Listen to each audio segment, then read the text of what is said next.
Good morning, early game crew.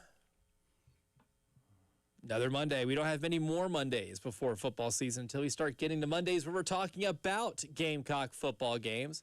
Just a small handful of those left. I'm Elijah Campbell. He's Preston Thorne. She's Jen Jensen. And usually I come in here and say, yeah, it was a great sports weekend. Mm-hmm. Before you even get into the Gamecock stuff, Preston Thorne, I would be lying to you if I said it was a great weekend in sports. Okay. I'd be fibbing. Okay. Because the Tarek Skubal trade has put me in a tizzy for the last, 24 hours? Mm-hmm. I don't know if I've single-handedly seen a trade. Now, free agent signings, a lot of NBA fans claim the Kevin Durant signing ruined the NBA for them when he went to the Golden State Warriors. But a trade where the only team that can afford this player just so happens to trade for them for a bag of peanuts and maybe, hopefully they got a crock pot in that deal or something too, along with 3 minor leaguers for the Detroit Tigers, sending Tarek Skubal to the Dodgers and making them feeling like it is just inevitable for a third straight World Series title. And worse than that, Preston Thorne, because if you're a Dodger fan, it probably feels good. But if you're a fan of one of the 29 other teams in Major League Baseball, yeah, good luck watching baseball next season because there's going to be a strike. Yeah, I mean, great points. Great points. Got to get our words right because it's going to be a lockout, which means that it's going to be from the owners to the players. This is not 1994. It's going to be from the owners to the players. Yeah, this probably is going to happen, and the Dodgers are like, we're going to do it anyway because you know what? We're just going to stockpile talent. Hey, Ellie, this is really, really bad for the sport. We're going to do it anyway. Yeah, and they're gonna stockpile talent, and I guess it's fun if you're a Dodgers fan, but whatever.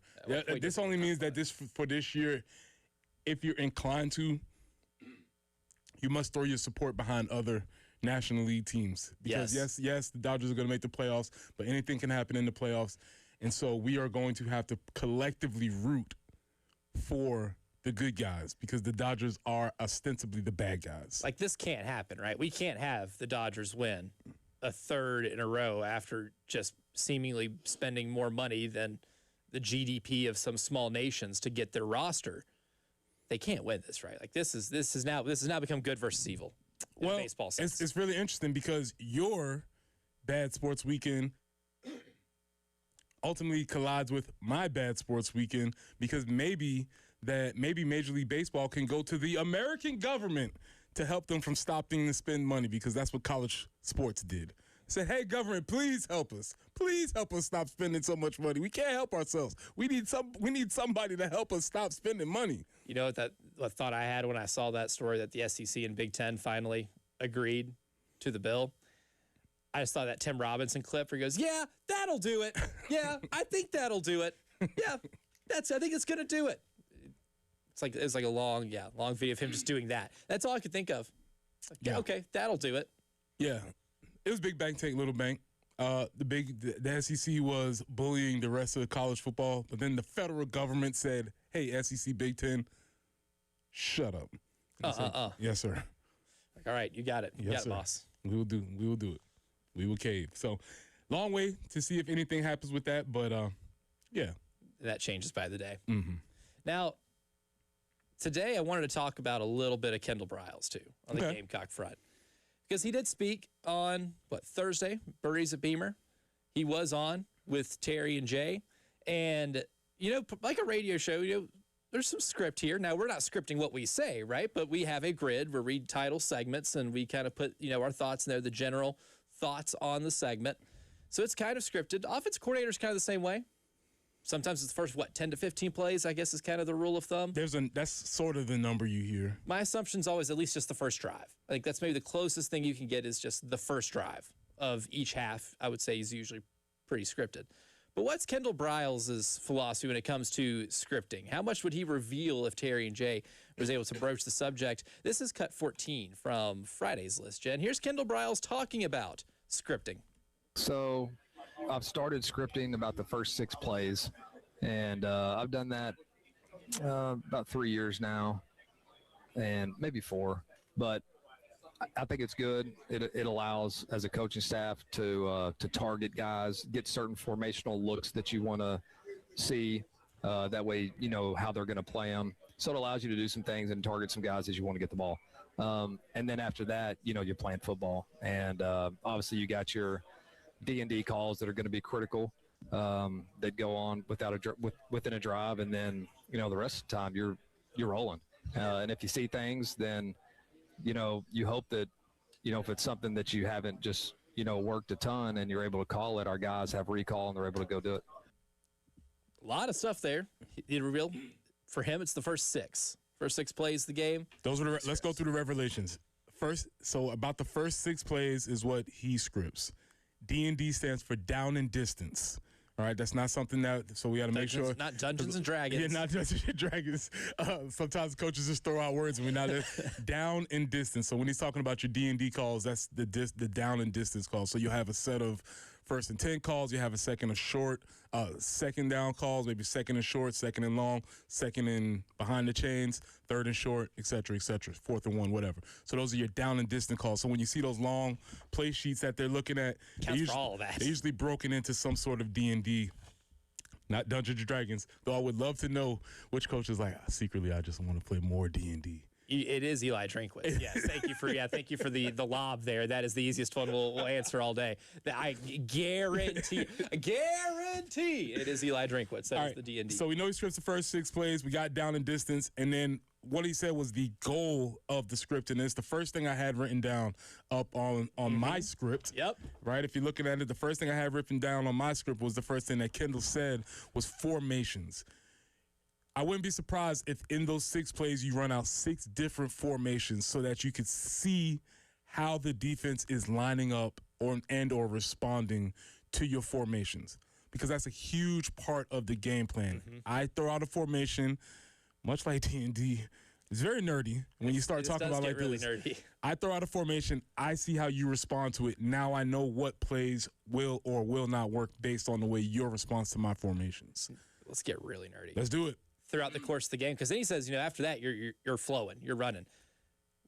As a play caller, at least from from the coaches you played for and the people that you've talked to and your vast football experience, what is kind of, I guess, like a process when you run that formation out again and you get a different look? Like, is there somebody also tracking that? I've always wondered if there's somebody that's also tracking that in the booth, like a GA or something that's kind of trying to track a lot of that too. Yeah, so the first time you run it out, you run out a formation and you see how they line up and it's favorable to you.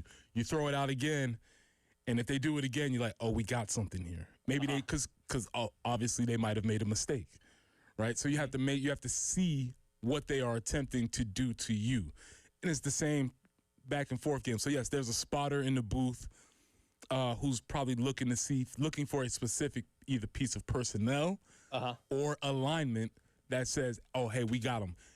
They're doing A, so we're going to have this part of our playbook is going to be available to us. Or they're doing B, so let's eliminate that part of our playbook. Underrated person on the coaching staff. Yeah, that's you know how much we talk about head coaches and coordinators? You got to be locked in up there, and you got to be charting this correctly, knowing what you are seeing and being able to get all that down too and relay that information in real time. Unsung hero, early winner, maybe, is whoever the, I guess, the spotter. Yeah, it could be a variety of people on the staff. Every staff breaks down their responsibilities in a different manner. It could be the wide receiver coach. It could be a GA who's dedicated to this specifically. It could be a lot of different folks. I position, this is something I don't know I wonder if they've talked about this, because the only time I've ever seen Clayton White really spinning his wheels was against Kendall in 2021, I think that year was, down at Arkansas. 22. And they did something, I would love to know what he was doing. It was some sort of formational trick that he was running. He had a formation, and he had the boundary, and he had a motion. And the way Clayton was responding to it, Arkansas kept having the numbers. They like that look. They kept running the number because they kept running the play because they liked the numbers. And that's what you sort of look to see on your scripts. But the most important part of what Kendall said is that after those 6 plays, now we're rolling. Mm-hmm. And that's the part that a lot of coaches can't quite get. That's the part that Mike Schuler didn't quite get. Nope, because that first drive against Virginia Tech should be hung up in the Louvre. It was that beautiful, right? It was scripted to a T. It all was perfect. Perfectly timed passes to the flat, perfectly timed quarterback design runs. Mm-hmm. I'm like, You watched that first drive of 2025. I was thinking some irresponsible stuff. Some of it, I was like, I can't say this publicly. I don't want to declare a national championship after one drive. That's foolish. And I learned why it was foolish. But don't think I didn't get a thought of, oh, my God, they're going to be really good. Yeah, because the first play is scripted. That was the whole camp's worth of material built up into, oh, yeah, these 6 players are going to be awesome. And they worked. Congratulations. Now you got to call the rest of the game. And the rest of the season. And the season. And it didn't. I mean, you could sort of see that pattern where, like, oh, early it looked great. But when it came to actually calling the game, having a feel for the things that you need to do, make adjustments, blah, blah, blah, he didn't have it. So it's really interesting to hear Kendall say, like, yeah, I script about 6, and then after that, I'm calling ball plays. I love that. What do you think that makes the best play callers once you get into that point, though? Because I understand maybe the thought process behind how you script, because you've been scouting that team all week. You have plenty of time to formulate, a vast amount of opinions in the room for the coordinator to be like, okay, we can do these 6 things or give these 6 different looks, to start the game. How do the best ones kind of adjust? Ooh, I mean, this is, I would say if we were playing college football play caller or something along that, it'd be a scale of art and science. Some play callers are like the old ball coach was all the way on the art side. Like, I just feel it. All vibes, baby. These play calls are all vibes. I just feel it. And I love it. Maybe he's doing some special calculations in his mind that he can't really explain to you, but it would just come out like, throw the ball over there. And you'd be like, Coach, why? I got a feeling. Yeah. And it wasn't a feeling. He was just so advanced in his brain. And then there's other coaches who are very much science-based, where down and distance, hash mark, personnel, and both ways can work. Both ways can work. But it's going to be interesting to see where Kendall falls. Sounds like Kendall's more towards the vibe side, right? Kind of dig. And that comes with experience. That comes with having a lot of experience, being able to draw from a reference, a deep reservoir of knowledge of plays that you've seen work in the past. The science guys are the ones that are checking the calculations, percentages, and things like that. And again, both sides can work. They can work really well. It just depends on where you lean. Yeah. I feel like to be one of those vibes guys, though, in college football as a play caller, you have to at least been doing this for 7 years. Yeah, you can't come in and get to the song and be vibes. like, you know what? Yeah, this is my first OC job. I feel like a double reverse here. I know it's 3rd and 15. You can't do that. But I feel a double reverse. Well, it's like a lot of jobs. It just comes from the repetitions and the experience. I remember, I tell the story before, but I remember this dude, he came and he painted my house. And he's an old school painter, like overalls, beat up truck. And he kind of came through and he was like, yeah, that's going to take about 2.5 gallons. I'm like, dog, you don't need any measurements, tape, or nothing. You just eyeballed that? And sure enough, on point.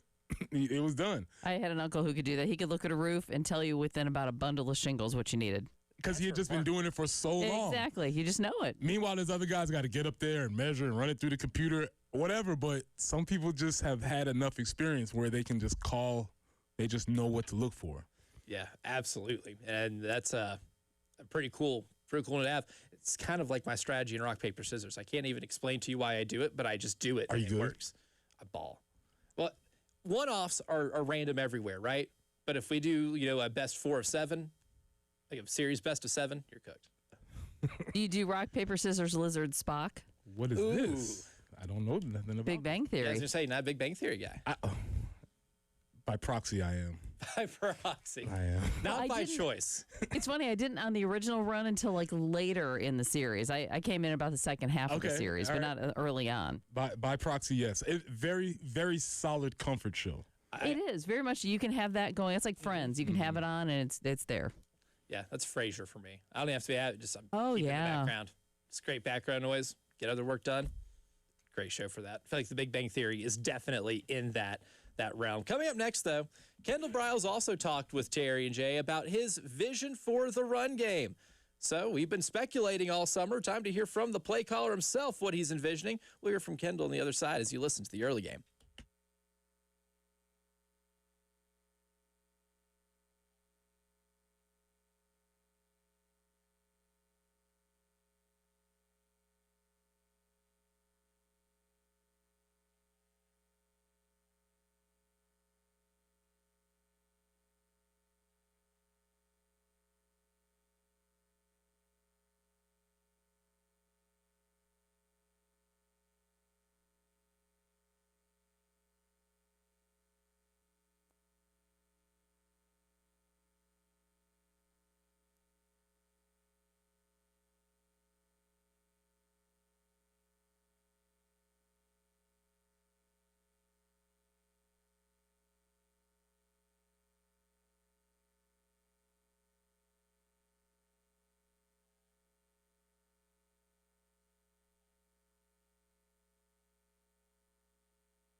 No accidents to report at this time. We will take that for your Monday morning. Some clouds this morning. Could see just a stray afternoon shower this afternoon or a storm. 87 for the high. And we're going to be in that kind of unsettled pattern for a couple days. 84 tomorrow and Wednesday. Right now it's cloudy and 76.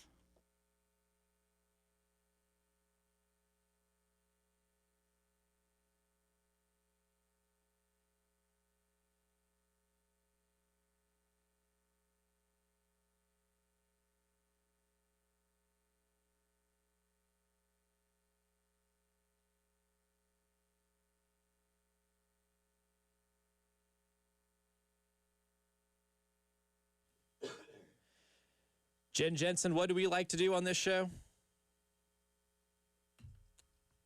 You know what we like to do on this show. Run the ball. Oh, yes, we do. Jen dialed up Brent. That was Brent Key Live, actually. Jen had him on the phone. It was like, hey, Coach, thanks for calling in. But I know you heard we're going to talk about the running game and you wanted to join in, but Elijah and Preston are busy over there. But he was able to make his way out right there. You can't run the ball. Can't contain him. Kept him on hold. Appreciate it, Brent. Appreciate it as always. We're going to talk about running the ball because Kendall Briles talked about running the football, right? And that's maybe one of the biggest mysteries of this offense for me is what is the running game going to look like outside of a designed quarterback run for Lenora Sellers? A running back room full of fresh faces here in this program. Guys like Jabri Coleman, Christian Clark, transfers from other places. And then Matt Fuller, who we've seen in spurts. But is he going to be the guy that takes a majority of the carries? Curious as to what Kendall Briles is going to say when it came to maybe alluding to what the running game is going to look like this year. So we cut 11 from Friday's list. Here's Kendall when he was asked about how he envisions this thing. Yeah, I mean, if you talk to any defensive coordinator, if you were to have Clayton on him and you ask him, probably what's the most important thing you got to do week in, week out, he's going to say we got to stop the run. So as an offense, we got to run the ball, and so that goes hand in hand. And there's a lot of different ways to do that. Just spit the ball on the perimeter are considered runs for us. A lot of our stuff is what we call mixed plays, but RPO based, and it kind of depends on what the defense does. And I got fans or direct messages to my Twitter. Why are you throwing the ball there? Well, that's because the defense is telling us to throw the ball. Like, we're reading these guys, and so as long as our quarterback's making really good decisions, then our offense is built to operate at a high level based on the way that the defensive players react. And so you got to be able to run the football, especially in this league, and it's hard to do it. And you got to find, creative ways to be able to do it. If you line up and they see your formations and you are lined up, and they know it's inside zone, like, these guys are good. They're hard to block. And as soon as they know where the ball's at, they're going to shed blocks and they're going to get to the football. And it's just the way it is. And so there's a little bit of smoke and mirrors involved with it, and that's our job as coaches, to be able to figure out how we can do it and do it in creative ways. One thing I liked there that I heard that I was really wanting to hear, RPO-based. A quarterback like Lenora Sellers, his third year as a starter, you pick up some things. You learn how to read defenses a little bit easier when you've been the starting guy for 2 full seasons. Going into the third, I trust Lenora Sellers now more than ever to be able to make those certain reads, but the threat of Lenora being back there is going to make it hard for defenses anyway, the threat for him to run. I think an RPO-based running game for this team is kind of how I would ask for it if I were a fan. Yeah, because you want to give Lenora that option, which is the O in RPOs, to be able to take the ball when he sees. So it's just option football. It's a lot of reading, reacting. The only thing I would warn Kendall Briles from a fan perspective, we are scarred by coaches previously saying that, it was supposed to be a run here in the post-game conference. And they're like, oh, yeah, we running. That was one of Will Muschamp's great tricks. He'd be like, oh, yeah, we called 18 runs. We only ran 3 of them, but we called 18 of them. That's a trick that coaches kind of have to start to pull. We don't want to hear that. Nope. So I just want to prime Kendall for that if he wants to trot that one out there. We cannot do that. The idea of a running game is being able to say, hey, we're going to run the ball, and you cannot stop us. So, yes, there are some ideas of smoke and mirrors, formation and folks, blah, blah, blah, blah, blah. But at the end of the day, you need to be able to know I'm running inside zone, and I need to be able to get 3.5 yards. When you know that.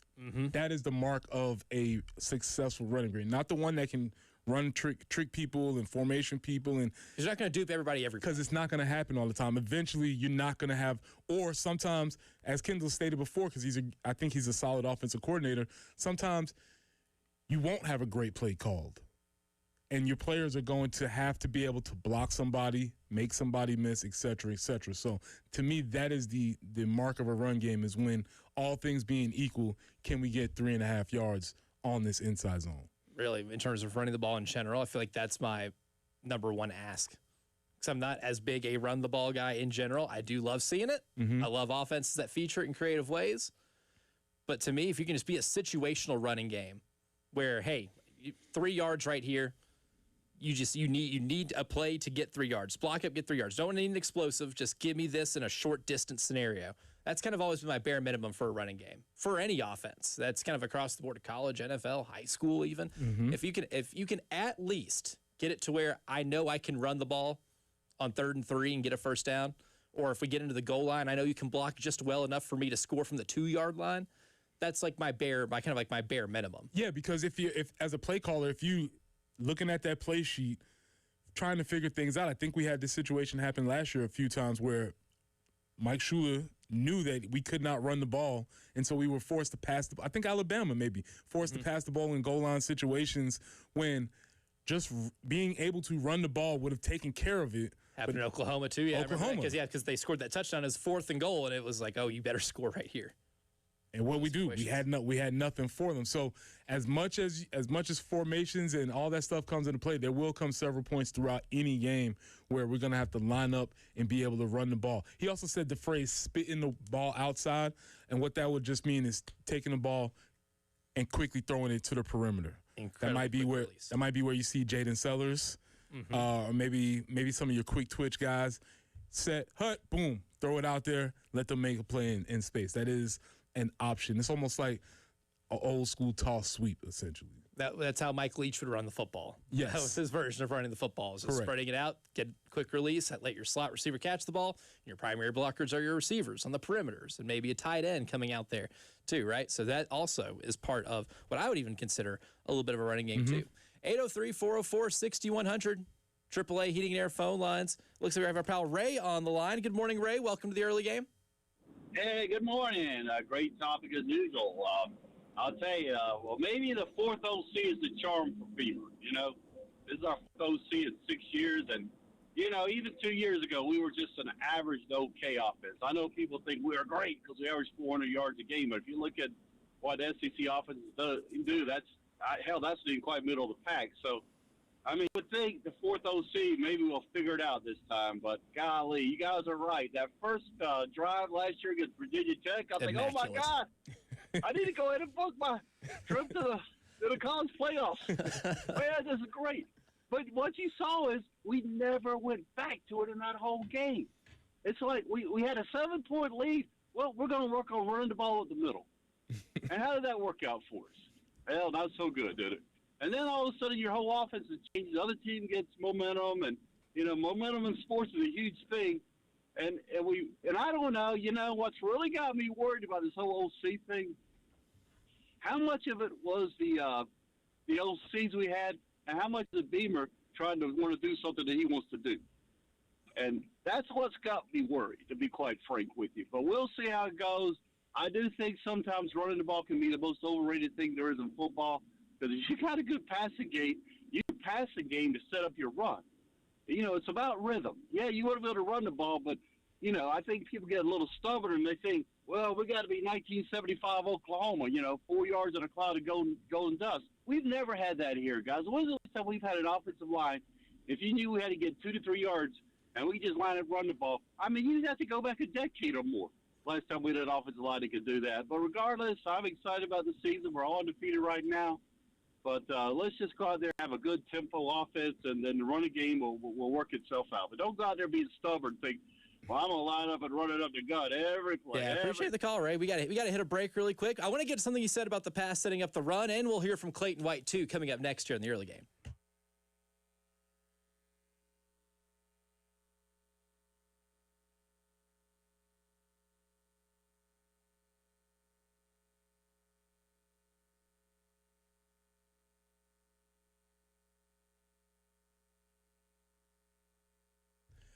Pressing here for our friends at Absolute Glass, the premier glass company of the Midlands, offering auto, home, and business glass repair. If your glass is damaged, shattered, cracked, or broken, they can handle the job. If it's a cracked windshield, that's no problem. They'll come out to your location and they'll replace it for you, usually for free, and they'll work directly with your insurance to take away the headache. They'll come out to wherever you are. School, home, work, it does not matter. Absolute Glass will come out to you, and they will take care of the job for you. Now, if you're at home, you're looking to increase the value of your home, Absolute Glass can take care of that for you, too. Windows, mirrors, shower enclosures. Say it all the time. If you can see through it, Ray and Marianne at Absolute Glass can do it. So check them out online at AbsoluteGlassInc.com. That's online at AbsoluteGlassInc.com.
I-20 eastbound, the off-ramp to Highway 378.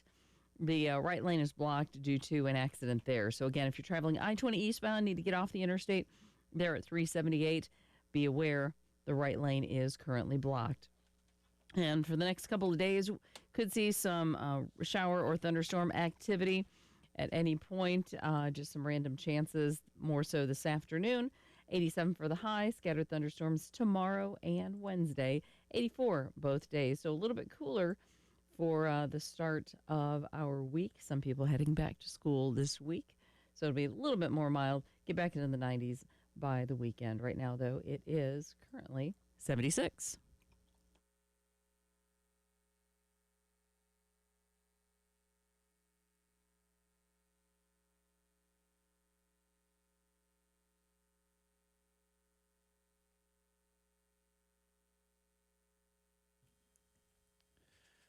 Before we hear from Clayton White last week, because I'm pretty excited about this defense, curious about the offense, optimistic, but excited about this defense. I did want to bring up something that Ray brought up on the phone, AAA Heating Air phone lines in the last segment. The idea of the passing game setting up the run. I don't think that is for every offense, but I think it's maybe one of the more useful ways to operate in offense. And if you look at my personal favorite head coach of all time in college football, Mike Leach, all of his offenses were that way. Their running games, or their running plays, rather, were kind of like that quick release out on the perimeter, screen pass, and you're more blocking with your receivers and tight ends more so than anything else, and that is kind of like what their run plays were for a lot of time. Yeah, and a lot of quarterbacks will tell you that's one of the most difficult throws to make because you have to catch the ball, get it squared up, make the throw, get your feet right in a very short period of time. So while it may not be the 80-yard bomb, the skill set of being able to do that is pretty strenuous to be able to do that. But that is an option, especially if you feel like you may be a little bit outmatched in the trenches. For sure. You spread them out. You make them thinner, and then eventually, when they have to accommodate all of those people out there, now you run the ball in the middle. Light boxes, right? Especially if you have like some 4 wide receiver sets. Somebody's going to take that slot receiver that doesn't normally take receivers, right? Yeah, you have to acknowledge them. You have to honor that. Shout out. You hear this? If anybody's listening in the purple pants, shout out to Chad Morris because he was one of the college football, I'm going to say, innovators of making people defend the whole field sideways, right? We always thinking about defending the field vertically, but Chad was one of the first people to bring the horizontal game into college football. Manipulating what the box looks like defensively to your will every single time is a great skill of an offense or any offensive architect. Now, defensively for South Carolina, though, the linebacking room, to me, is exciting. This is a direct segue. Keep going. This is a direct segue. Linebackers are usually, you're doing a lot on offense based on what the linebackers are giving you. But for South Carolina, I think for me, like the goal is for those 3 dudes, Justin Okoronkwo, Sean Murphy, Fred J.R. Johnson, to be 3-level defenders or as close to it as possible, right? Have that Fred Warner-like versatility, add a little bit more of it to your game. But how does Clayton White describe this linebacking room? I can tell you how excited I am and tell you about their skill sets. What does Clayton White think? This will be cut 16 from Friday's list, Jen. Here's what Clayton White had to say. Absolutely. We love that group. That group is leading the team in the offseason training stuff. Between Fred, J.O., and Sean, those guys hardly ever miss anything in regards of with Coach Day. Coach Day's doing a great job of pushing them, putting them in positions to be leaders, and I really respect Coach Day for that because that helps us a lot. Because we're not, when they're training in the weight room, we're not really there. We go there to support, and then we go back upstairs and do some other football recruiting stuff. But I'm proud of how those guys are stepping into their roles, and it's awesome to have a group like that. My favorite thing there is he did mention leadership. Yes, it is almost turned into, I guess, a cliche when coaches talk about leadership with players. But if anybody's going to say it about a certain position on the defensive side of the ball, I love that it's your linebackers. So it's involved at all 3 levels. And just by position, it sort of has to be the linebackers. I wrote it down. It has to be the linebackers because they're the ones that are in charge of the communication, even especially now with, is this 3rd year of the green dot? Yep, 3rd year of the green dot. And your green dot's usually your linebacker, sometimes free safety. Yeah, but the free safety's so far back. He can't talk to everybody else because he's so far back here. You have to use your outside voice. Yeah, he's all the way back. He's 15 yards back. He can't relay a message to a defensive lineman that's up front. They can't hear him. So by position, the linebackers have to be the ones who are doing the most talking. You're telling me the defensive linemen don't have pagers? Buzz, buzz, buzz. Look back for the play call. Yeah, and you can't even hardly hear the linebackers talking. That's why you hear them run up to him, tap him on the hip or something like that. Because it's very difficult to hear, especially when I have this other 315-pound man breathing snot out of his nose. Saying that I can't hear anything. So the linebackers by proxy, they just have to be the leaders of the defense because they're the only ones who go forward and back by design. And that is interesting to hear that he feels these are our guys that are assuming that position. Jen, was the last time you used a pager? Yeah, it's been a hot minute. I'll tell you the last time I used a pager. Never. Never happened. Probably not. Never happened. I've seen maybe, like that I can recall in my life, no more than 25 people with pagers in my life. Yeah. Pager played a huge role in the Thorne family lore because it was one of these like after school specials where my older brother got a pager and we had to have a special family episode. What's going on with Corey? Is he doing these things or nefarious things on this pager? I was a wee lad, and I remember this being like, "Oh my God, what's going on in the house? There's tension. Scandal. They found his pager." He could probably cut it in the air with a knife. Second to when he came home with dreadlocks, but that was another situation. I was like, "Oh God, what's going on? His house doesn't feel the same as it normally feels." Something's a little off. Vibes are a little off here. Wow, he needed the pager so that he could get the appointment for the dreadlocks. Very, very 90-esque, 90-ish problems. The 90s family problems. Yes. A little bit different than we have today. Yes, for sure. But all that to say, too, pager jokes aside, linebackers have to be your communicators. They have to be also, I think, your rangiest players. The more I think about how a lot of things have changed and evolved, especially in the college game, too, you got to be able to play in space so well. And the one thing that I love about specifically Okoronkwo and Johnson is their ability to play in space and just be all over the field at once. I think their ranginess is kind of what makes them a linebacking group that could be one of the best in the SEC. Well, Brinke says run the ball, and the linebackers need to run to the ball, right? So we talked about them being able to spit the ball to the slot receivers, making a quick play, having maybe a one-on-one. Well, that one-on-one gets taken away when your linebackers are able to get out there and close the distance and be able to force him to either run to the sideline or make him not want to run back inside because he knows those linebackers are bearing down on him. So, yes, having linebackers that can sideline to sideline, you hear that all the time, that's something that you need to be able to do. One thing, too, I just kind of came up with this term now because I was just thinking about so many videos that I've watched from, like, offensive coordinators, people that are breaking down film, and it's usually from an offensive standpoint. More so, I guess, my interest in terms of learning it. But one thing I've always noticed, too, when it comes to running the ball and being able to call running plays is you're doing it to try to get an advantage somewhere, right? Every defensive player is accounted for. Usually that leaves a running back with a linebacker. One linebacker is usually not accounted for. Most people will call those plays thinking they have an advantage because the running back's faster. I think with Okoronkwo and Johnson and Sean Murphy, too, they can be advantage killers. And I think that's what you got to have to be at the linebacking position. I think you actually do have that. Feel better about it going into this year than I did last season now that we've seen a full year of it. Yeah, it's the modern linebacker. Yeah, advantage killers, as I like to call them. Coming up next, though, we're still on Dylan Stewart watch, right? What did Clayton White see last year when Dylan Stewart dealt with the injury that he's dealing with right now? We'll get a little insight from the defensive coordinator of the South Carolina Gamecocks next here on the Early Game.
from now until the start of the season, in what, 33 days? 33 days to kickoff. We are almost under the 30 mark.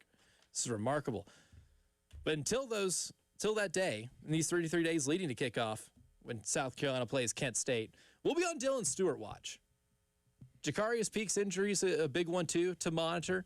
But Dylan Stewart does so much for you defensively. It's hard to go into a season not knowing the availability immediately of your edge rusher who is a projected top 10 pick in the NFL draft. But how Dylan Stewart handles being able to get back is a big thing. Clayton White got a front row seat of how he was able to handle the injury last year. Remember, Dylan Stewart played through a lot of it. You can even tell he was hurt at times. He tried to play through a lot of it. Here's Clayton White talking about what he saw from Dylan last season when he first started experiencing this injury. This we cut 15. I will say he went into the season, game one, something was going on with his back game one. So give him a lot of credit that he fought through it. There's only to a certain point when you can take it but so much, in regards of things going on in that part of your body. I was proud of how he played the run. He had like a 90-some run grade. He tackled very well. If you go back and watch his top run plays, it was some of the best defensive technique that you can possibly find. I'm proud of him. I'm always going to be proud of Dylan. I just want to see him bounce back. Seeing him now, if you saw him now, he's probably a half an inch taller, which he's a young guy that's growing. That probably doesn't help that situation either. He's still growing, which is great. Him and Lenoir both have grown, which is weird. Dylan is probably right at or above 250, and he looks phenomenal. So I love where he's at mentally right now. Says a lot, that he played through what he was playing through almost the entire season, but also he grew. Yeah. That kind of does a little bit happen, especially for dudes in that maybe 20 to 22, you might. It still happens, yeah. Last little bit of juice in the puberty tank kicks in. The reserve puberty tank kicks in, and then he's like, okay, I got a little bit more. Yeah, a little bit more. His body's like, hey, imagine what happens if you grow half an inch. It's going to look a lot better at the combine. You're not done yet. Biology finds a way. Yeah. Make you a little bit taller.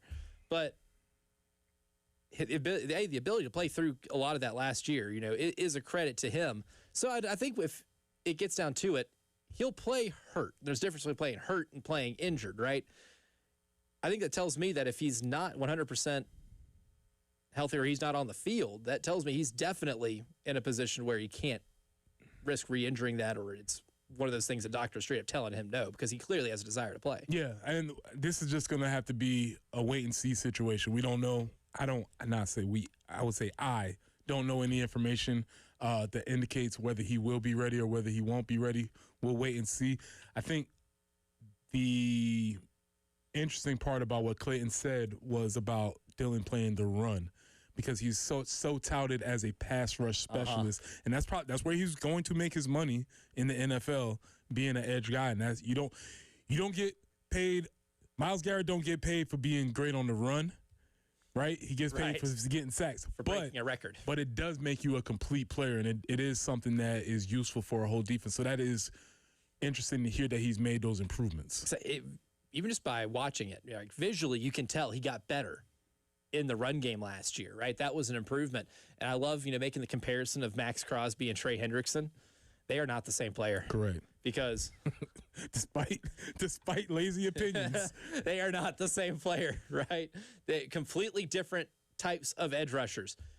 Because Max Crosby likes to play the run. Correct. Trey Hendrickson is not paid to stop the run. Not here for that. No. He is here to get to the quarterback, right? Not his forte is stopping the run.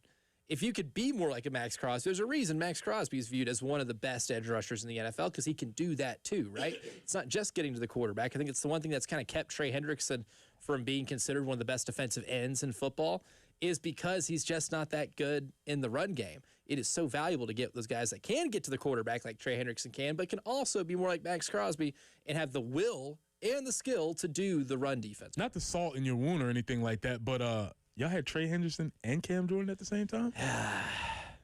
Yeah, it's a team that was good enough to go to multiple Super Bowls. 2 plays away in back-to-back years. Lost some heartbreakers. That 2017 draft class alone was insane.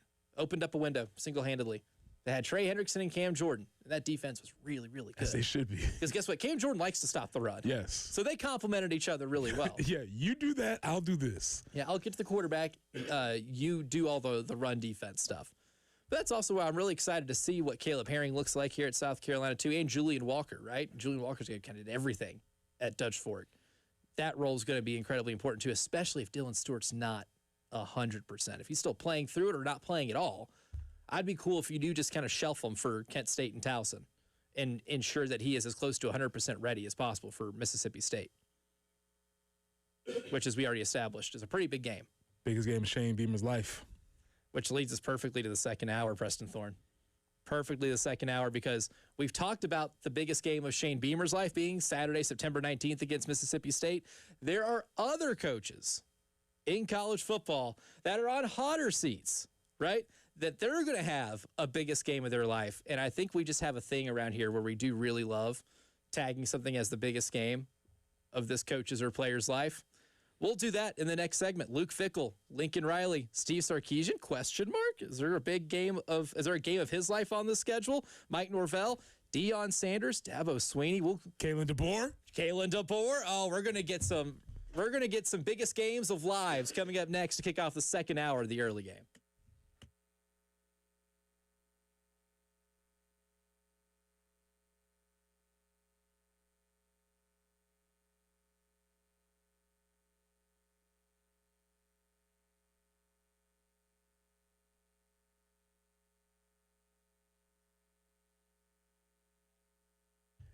Press here for our friends at Integrated Media. It's August. That means football will be played this month.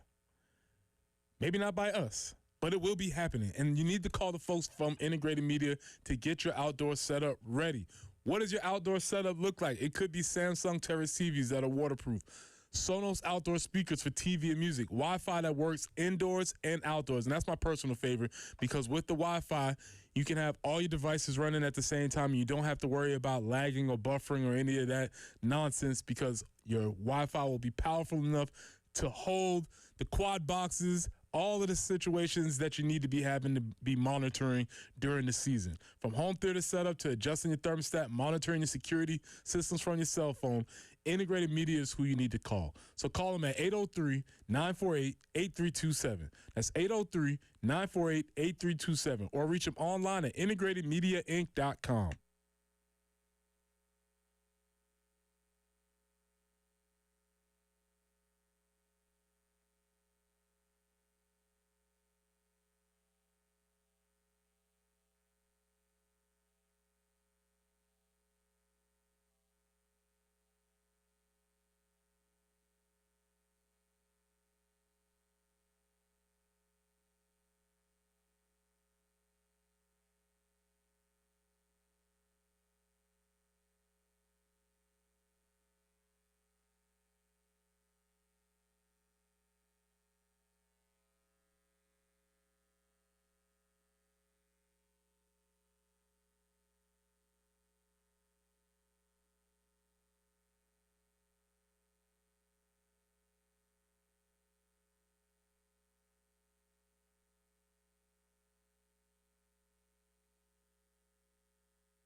you're traveling on I-20 eastbound and need to get off at exit 61, which is Highway 378, you're going to want to be careful and make sure you stay to the left because the right lane is blocked due to an accident.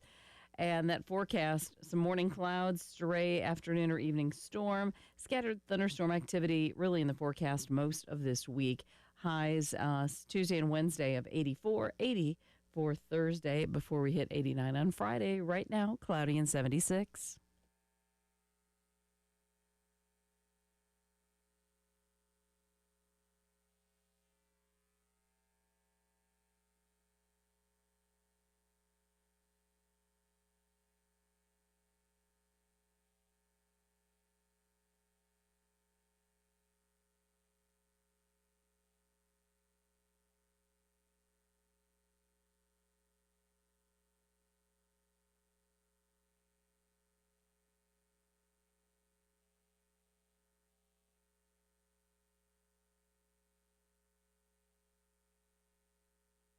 Hour number 2 of the early game starts right now. I'm Elijah Campbell. He's Preston Thorne, Northeast Columbia's favorite resident.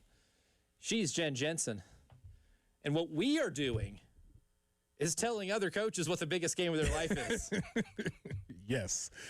The coolest thing about having one of my favorite things to do. Assume authority. This is great. This is great. I've always wanted to do it. Middle child syndrome. I've always wanted to be able to take control of the situation. We're going to do so right now because we've already tabbed September 19th at Williams-Brice Stadium against Mississippi State. That's the biggest game of Shane Beamer's life. Absolutely. We have been on that train for weeks, but I want to do this for other coaches too because there are coaches that are on definitely some hotter seats under maybe even more pressure than Shane Beamer that also have really big games. Now, you may hear a lot of this and be like, oh, well, you guys are picking games early in the season. Yeah, absolutely. The nature of this is these will be a lot of early games. One of the reasons, pun intended, but one of the reasons I picked this is because this is going to give us, as a topic, this is going to give us something to look for within the first month of the season. Well, as we know, the hiring-firing cycle has moved up. Last year, it was mid-October. I think Right. it's October, 12th? The hiring-firing cycle has moved up, and so, yes, these early games can have very permanent consequences for a lot of these coaches. So, yes, it is a bit, yes, it is a joke, but only kind of in a lot of these situations because whether you win or lose some of these early games, your team starts to slide. Who knows what ends up happening? So, yes, it is a joke, but only a little bit. I want to start off with Luke Fickell. I think he may be on the hottest seat in the country because of just how much of a disaster that program has been under his watch and the expectation of what's supposed to. I thought that was maybe the best hire of that cycle. Luke Fickell believer. Luke Fickell, Marcus Freeman merchant. Ooh, okay. Okay. Yeah, it's really tapping into something. Okay. But that's part of the narrative, right? Is because now that Marcus Freeman isn't his defensive coordinator, he can't take a team like Cincinnati to the college football playoff like he did in, 2021. Hasn't had that type of success ever since Marcus Freeman left. He's been at now Wisconsin as the head coach for a few years. Very underwhelming. Biggest game of his life is not the opener against Notre Dame, Preston Thorne, because they will play Notre Dame. I believe that was at Lambeau. That's not the biggest one. To me, September 26th at Penn State against the new kid in town. If Matt Campbell and Penn State take a sledgehammer to Wisconsin on that Saturday. Is it at home? It's in Happy Valley, so Okay. it's a road game. Okay. It'll be a little tougher. But in year one of Matt Campbell, with basically copying and pasting a majority of his Iowa State roster and bringing it with him to Penn State, if they step in this league in year one and smack you in the mouth like Penn State slapped Wisconsin the last couple times they've played, you're done. Then I think it's excusable to lose to Notre Dame in the first game of the season because Notre Dame's a legit national title contender. Wisconsin obviously is not. Wisconsin cannot go to Penn State and get absolutely drummed. Yeah, well, that's a fact. That makes a lot of sense. I am going to stay with September 19th because I am building this day up as the biggest day in South Carolina football history because it could be a watershed moment for the two major universities. We already know it's Shane Beamer's biggest day of his life. He has to beat Mississippi State. He has to beat Mississippi State. Yes. He has to beat Mississippi State coming into Williams-Brice. But Dabo, Bill Belichick, Bobby Petrino, a ragtag, not Mike Lombardi. Not Mike Lombardi. He's still getting paid. A program in tatters will be coming to Memorial Stadium. And if Bill Belichick walks into Memorial Stadium and beats Dabo Swinney at 12 p.m. local time, it could mark the beginning of the ending. And so for that, I am dubbing this the biggest game of Dabo Swinney's new career. Wow. Yeah, I know he played in national championships. Yes, I know he played in ACC games, but that was the past. This is now. This is now the most important, right? And if you lose that game, Dabo, the natives will be The restless. discourse is not going to be great. Especially if Bill's wife, Watch yourself. girlfriend. Watch yourself. Matters a lot here. Matters a lot. Yeah. If she walks on Memorial Field with those Carolina Blue Tar Heel cowboy boots, in a victory, See, and honestly, I was envisioning her picking up some classes so she could be a cheerleader and have access to him in a different way. That's right. See, then she can storm the field. Jordan with the Hudson rest of makes the an students. appearance in Victorium on that field. Not good. Not good at all. You don't want no part of that, do we? September 19th, huge day in the Palmetto State. Sticking with I got a couple on September 26th. So you're building up September 19th. I've got a couple some more ammo for September 26th. Lincoln Riley, home against Oregon. Ooh, yes. Because you get that game at home. Now they do play, I think, 3 of the top, I'd consider top tier teams in the Big Ten on the schedule. They didn't necessarily get the toughest draw in the Big Ten, but it's not the easiest either. There's definitely some easier draws in the Big Ten to be had. But out of those big games, they get a majority of them at home. The first one at home against Oregon, not just a favorite to win the Big Ten. To me, I think should be considered a favorite to win the national championship. Get them at home. You've already been passed up by Oregon, but nothing would say that you are here legitimately than beating Oregon, because you can look at that schedule and they'll have some wins that are not going to really move the needle. That one does. You didn't hire Lincoln Riley to have a 9-win ceiling or an 11-win ceiling with Caleb Williams and lose the Pac-12 title game and then lose in the Cotton Bowl to Tulane. That's not why you hired Lincoln Riley. You hired Lincoln Riley to win these type of games. So he's got to prove it. September 26th, biggest game of Lincoln Riley's life. I love it. I love it because that game, in a lot of these games, it may not be if you win or lose, but how you win or lose. If Oregon walks into the Coliseum and boat race, gives them that beat them down and boat races them, it's hard to justify the presence of Lincoln Riley. I'm going to stay on September 19th. Oh, there's another one. And I'm going to go with the old wrestling classic, the loser leaves town match. And check this out. We have the loser goes back to the G5 because Auburn plays Florida. The new kid in town bowl. If you win that game, you stay in the SEC. You lose, back to G5. Because what's going to happen is these two fan bases are looking at each other and they're saying, we could have had that guy. Everybody got their guy. We're 100% happy with our guy. He was our number one choice on the board. This is exactly who we wanted until the other guy beats us. From the same coaching cycle. And if Alex Golish walks into the swamp and beats John Summerall, oh boy. Oh, especially considering Auburn, a majority of their transfers. Now, they did get transfers from a lot of different places, but a majority of them, I'm telling you, a large majority of them came from USF. So if South Florida essentially walks into Florida and does it again, again, you fired Billy Napier because he couldn't beat South Florida at home. If Alex Golish just waltzes into the swamp and does it again, same players, different uniform. Loser leaves the P4. How sick would you be if you're a Florida fan if that ends up happening? It's a big one. It's a big one. It's early in their tenure, so nobody's going to get fired, but it is the most important game of both of their lives. I didn't have that on my radar until you mentioned it, and then I feel like I just found like a Russian nesting doll of storylines for this football game. There's just more and more and more. And I am significantly more intrigued by Auburn, Florida now than I was when these schedules first came out. We'll keep it in the SEC. Let's do it. Kalen DeBoer. I think you know which one it is. I think it may or may not be on that day that you're highlighting. September 19th, home game against Florida State, Oh, no. you can't lose that one at home. Oh, no. Last year, maybe you can explain away. It's week 1. We are on the road. It was raining really hard in Tallahassee. That fan base was nuts. They have been waiting for a game like that forever.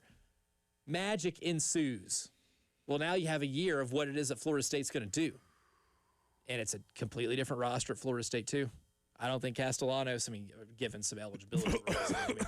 Not so fast, my friend. Really, who knows what's going to happen there, right? So they already have Florida State. Is that Castellanos' music? Oh, my God. He's walking out, flailing his arms.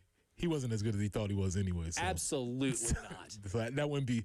He's one of these people's like, hey, coach, you want me back? And they're like, Was beating Alabama the worst thing that could have happened to Tommy Castellanos? Maybe. Probably. Hey, listen, that Florida State going into Bama, and again, it's not necessarily the games; it's the circumstances surrounding the games. They beat you last year. Now it's at home. Alabama fans are already just sort of discontent because you're not Nick Saban. Because he's not Nick Saban, and that would be a recipe for disaster for the Kalen DeBoer era.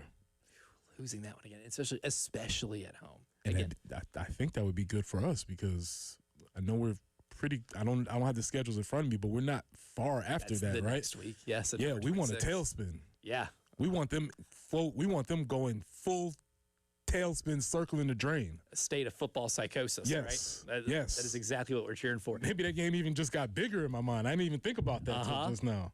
Russian nesting doll game. Biggest game of Shane Beaver's life that he's not even in. That's right, not even in, and it's the biggest game of his life. But you know what? That's not just the game of Kalen DeVore's life. Mike Norvell, too. For you, I know you have that as the biggest game of Mike Norvell's life, but I think the one for Mike Norvell is going to happen, a week before that, and it's going to be on a Monday. A Monday night football game, biggest game of Mike Norvell's life? No, he's not coaching the Jacksonville Jaguars or whoever in the National Football League. It is a Monday game between Florida State and SMU at home. Brett Lashley, them boys. Because SMU should beat them. But if you're at Florida State, you don't exist as a football program to have a Monday night game where SMU is playing in your building and they are favored. And if they beat Florida State the way I think they can beat Florida State, Mike Norvell might not make it to the Alabama game. He might not make it to Tuscaloosa if SMU puts a hurting on him in Tallahassee. Keep the local storyline in your pocket. Jordan Adams back from MLB to SMU. Something could be cool. Kevin Jennings, maybe the most exciting quarterback to watch in college football. Kevin Jennings and Jordan Adams, keep that on. Buddy. Just keep that in mind. I am telling you, he's the best athlete I've seen with my naked eye. And he is 7 years older and playing college football. Chris Wenke routed this. This is going. Just pay attention. This could be.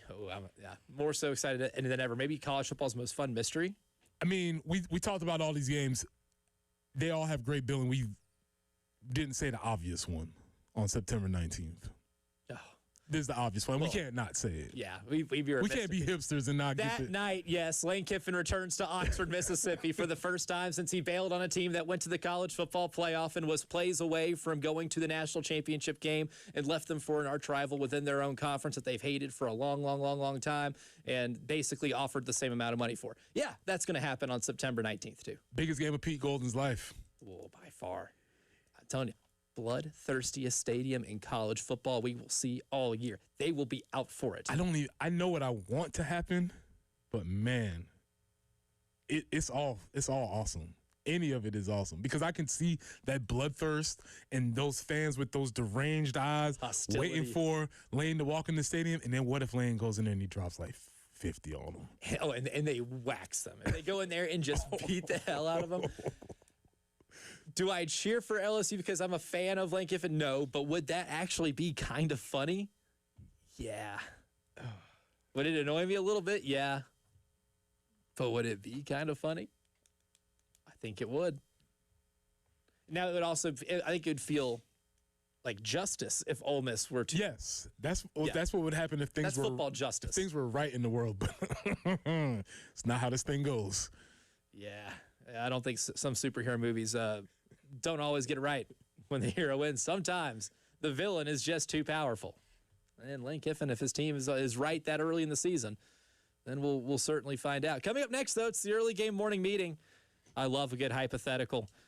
I've got a different twist on a would you rather game featuring some prominent college football head coaches. We'll see what Preston thinks about this coming up next year in the early game.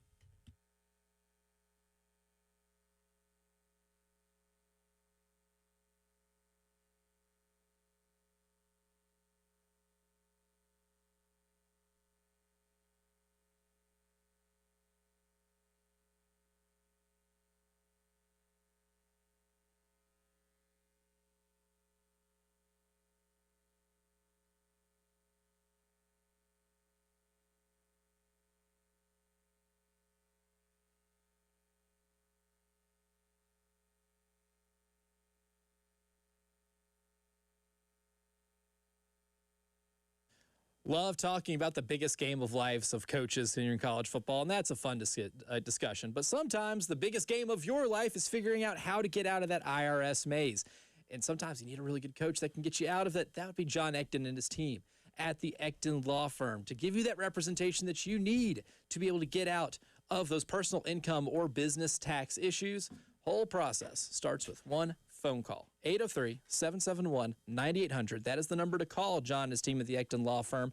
Tell them what you're going through. There's nothing you can present to them that they have not seen before because they've been doing this for decades in the great state of South Carolina, working with, again, both personal income or business tax issues. They're well-versed. They have proven local solutions that have helped thousands, families and businesses just like yours, get relief here in this state. 803-771-9800 or visit them at ectonlawfirm.com. That's ECTONlawfirm.com.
I-77, they're at Blythewood Road. There appears to be an accident slowing things down, so we'll get the direction here shortly, but just be aware of that at Blythewood Road on I-77. Morning clouds, stray afternoon storms, 87 for the high today. Scattered thunderstorms really for the rest of the week. 84 tomorrow and Wednesday. Some clouds and 76 currently on 107.5 The Game.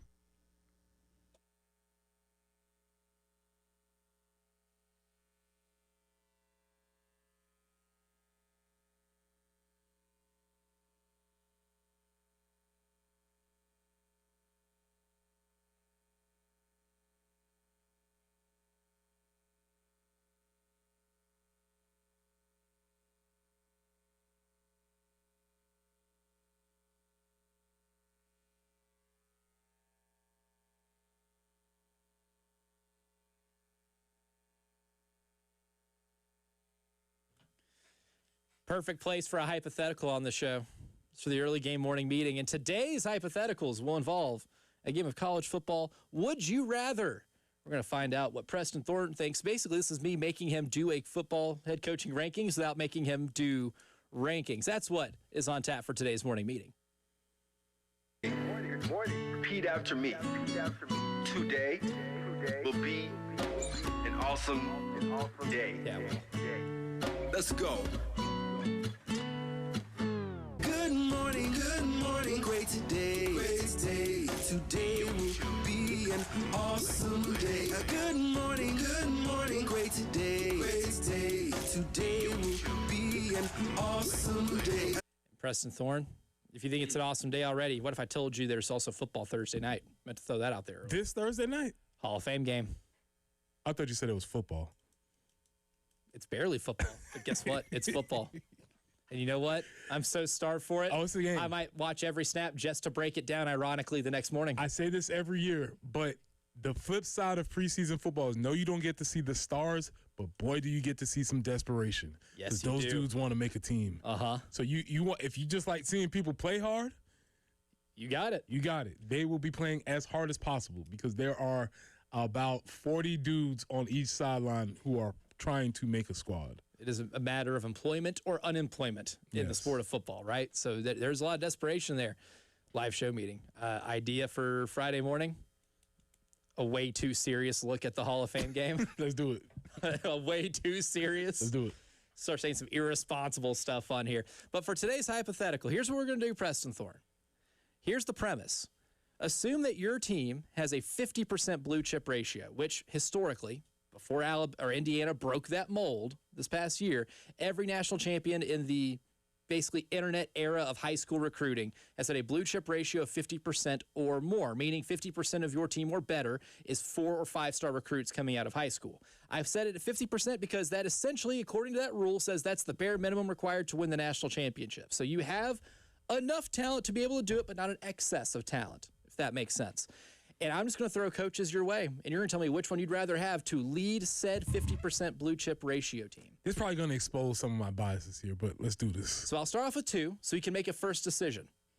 Steve Sarkisian or Kalen DeBoer? Give me. Ooh.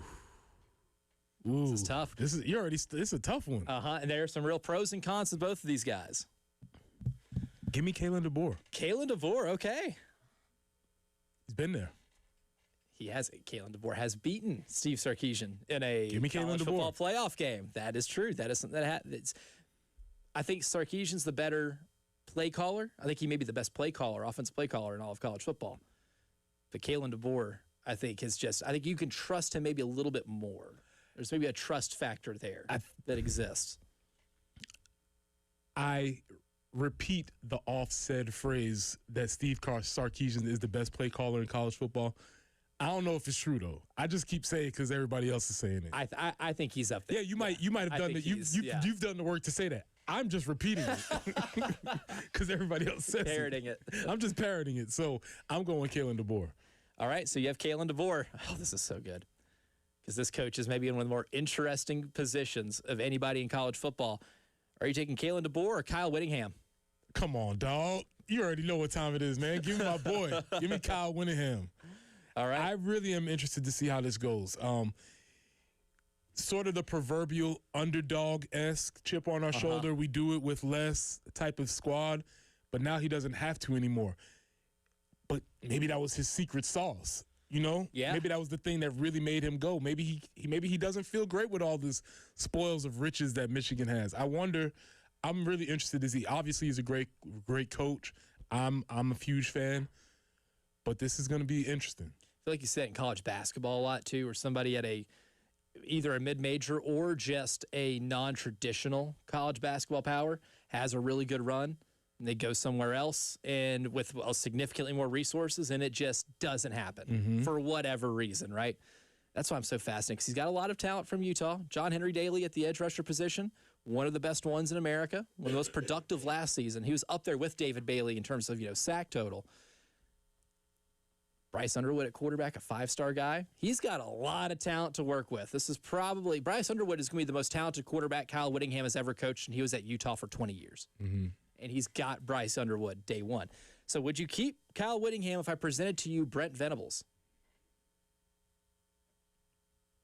Yes. Keep Kyle. I highly respect Brent, but I feel like I get the same benefit of Brent that I have with Kyle. Defensive-minded guy, tough nose, et cetera, but I do feel a little bit more confident in the offensive prowess of the Kyle Whittingham teams. Brent Venables and Steve Sarkisian, pretty much the same thing, one offense, one defense, right? You consider them, Sarkisian, I think, is one of the best offensive minds in college football. Brent Venables has been one of the best defensive minds in college football. But as a head coach, maybe there's something that keeps you from ever picking them to win a national title. Yeah, and it might just be because they're so heavily skewed towards that side of the ball. A lot of reliance on whoever the opposite coordinator is going to be. For Venables, that's going to be Ben Arbuckle this year as the OC in year number 2. And for Sarkisian, it's Will Muschamp. Is that Will Muschamp's music? Just something to think about. The most SEC man of the world is back. Now, are you keeping Kyle Whittingham, or are you taking Mario Cristobal? Kyle Whittingham. Okay. Kyle Whittingham. I'll keep Kyle Whittingham, though. Mario Cristobal, tough-nosed, O-line guy, awesome recruiter. Incredible recruiter, yeah. Awesome recruiter. The best of them. I think he's moving past the game manager stuff. He's learning some lessons. That's still lurking back there. But give me Kyle Whittingham. Now, you still have Kyle Whittingham. Would you take Rhett Lashley over Kyle Whittingham? Very interested in Rhett. I love Rhett. Rhett is an offensive mind. SMU guy, SEC guy from Arkansas. I'm still going to take Kyle Whittingham, but I would be really interested to see what Rhett Lashley continues to do at SMU. As I said last segment, the local tie-in is obviously Jordan Adams from Blythewood coming back to college football. That might be a name that people need to keep on their radar. He's the best athlete I've ever seen with my own 2 eyes, and he's coming back after 6 years in the MLB, which shows you how incredibly difficult it is to make it to the best athlete I've ever seen. He got to the league, but he bounced back and forth because he couldn't hit the ball. That's how hard it is to play Major League Baseball. Yeah, that's how hard it is to hit a baseball. You need an example as to how hard it is? There's your example. You sticking with Kyle Whittingham, or are you going with Texas Tech's Joey McGuire? We just had this conversation off air. I don't know much about Joey McGuire because all the conversation for me with Texas Tech has been all of the off-field stuff about them acquiring players, about Cody Campbell and all that.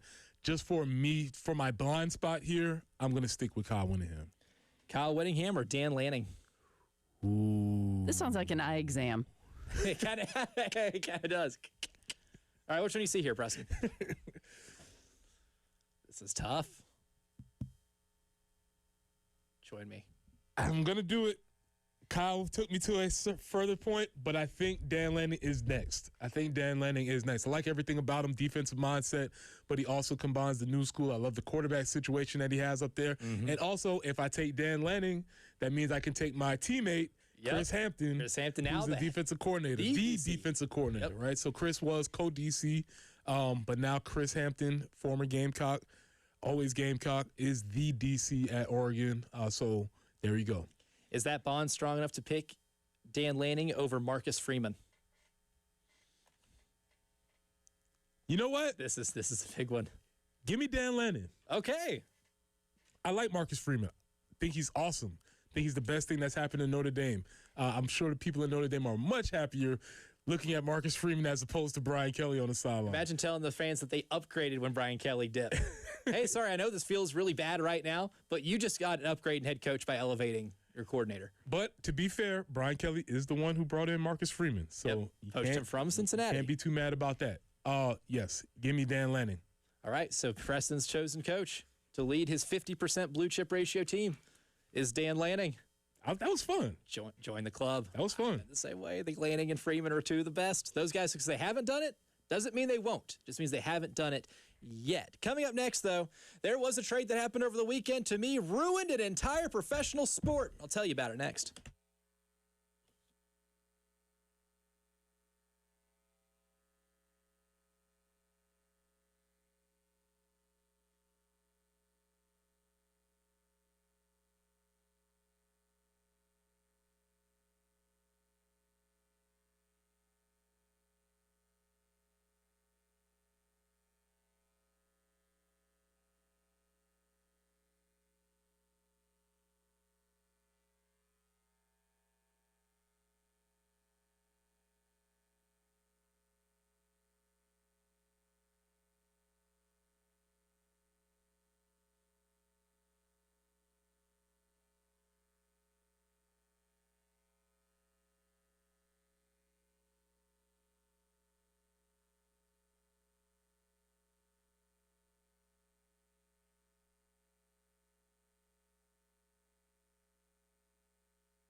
I-77 and Blythewood Road, we do have a report of an accident there. And forecast-wise, could see some stray thunderstorms this afternoon or this evening.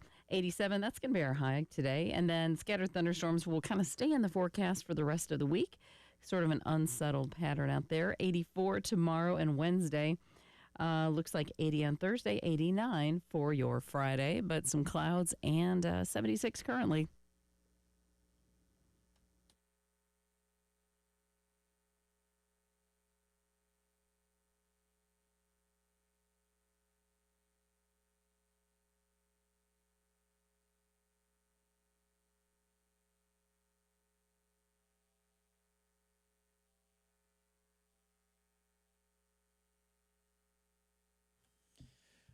Preston Thorne, Jen, I know you can relate to this too. You ever just had a day that felt like nothing could ruin it?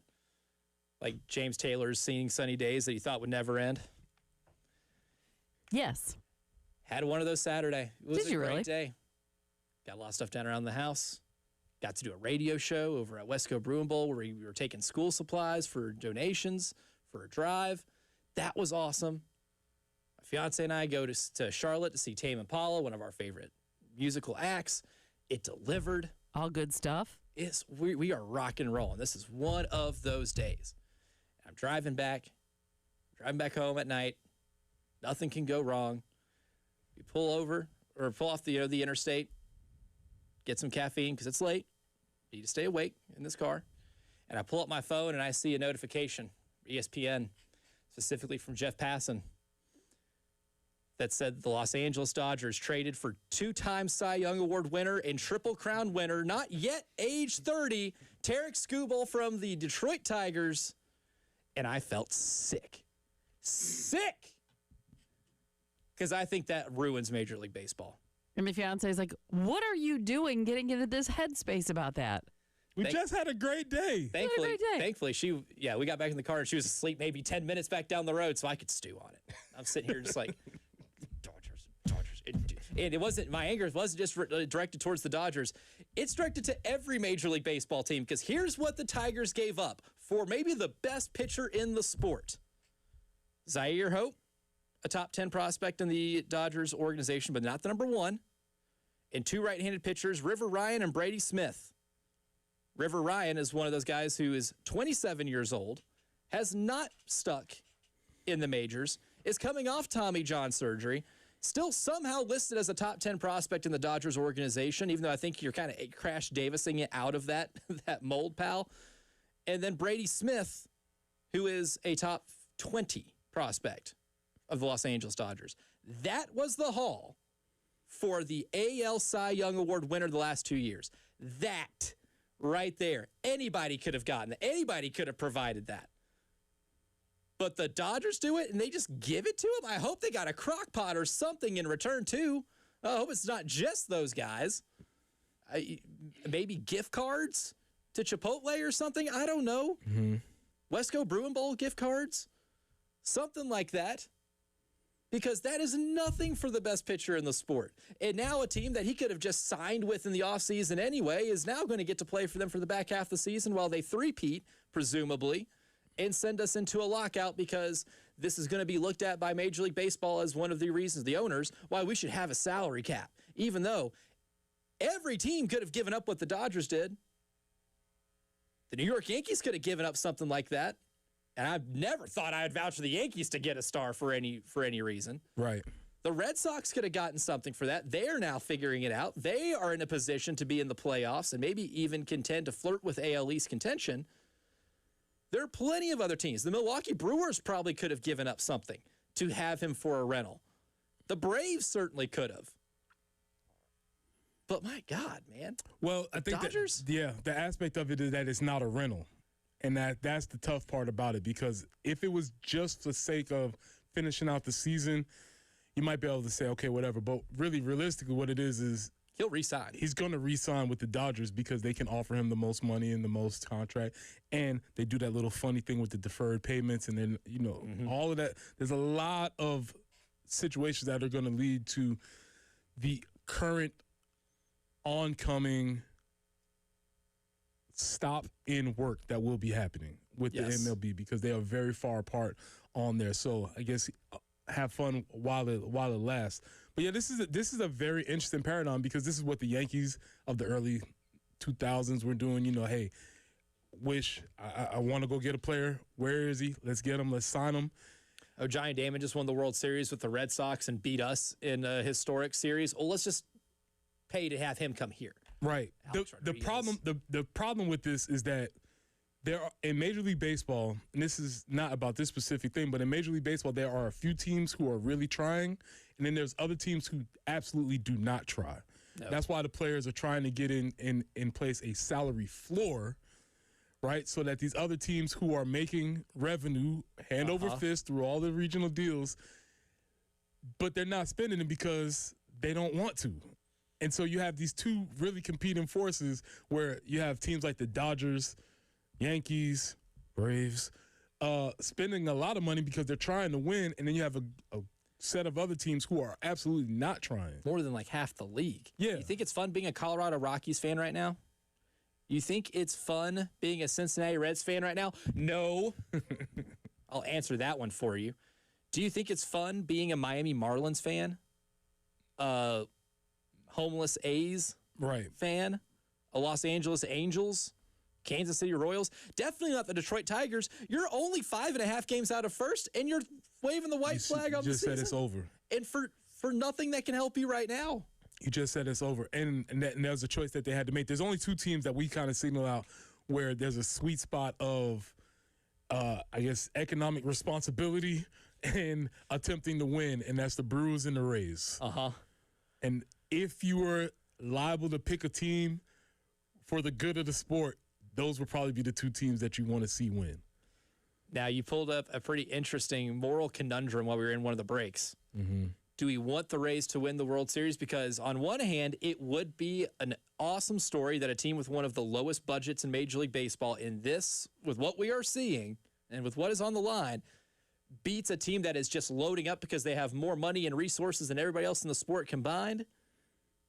Or is it a bad thing if they beat the Dodgers in that game because then it proves to the other owners that aren't trying as hard and spending the same type of money that they can get away with it? That's the tough part. You don't want these corporations to realize that they can win by not spending money. Oh, I can be cheap and win a World Series title? Yeah, because it only encourages more of that. Even though they have the secret sauce, their scouting departments, they are way advanced in front of everybody else. So they actually are able to do these things. The other corporations are essentially not going to make it work, and they'll just be terrible while trying to follow the A's model. It's a very interesting conundrum. There's definitely something to be said that I think we see more of this in Major League Baseball. Maybe it's just my youth, because that was early on in my life. So I don't have a lot of recall of what baseball was like in the early 90s or in the days before I was born. I know the history, right? But maybe certain narratives with teams and how they try to win may be different. But what I do know is I feel like there's more of this now since the writing of the book Moneyball, right? Where teams probably said, hey, or owners read that book and said, hey, you don't need all of this money to win. We can shortcut, right? We can cut corners and find an edge somewhere else.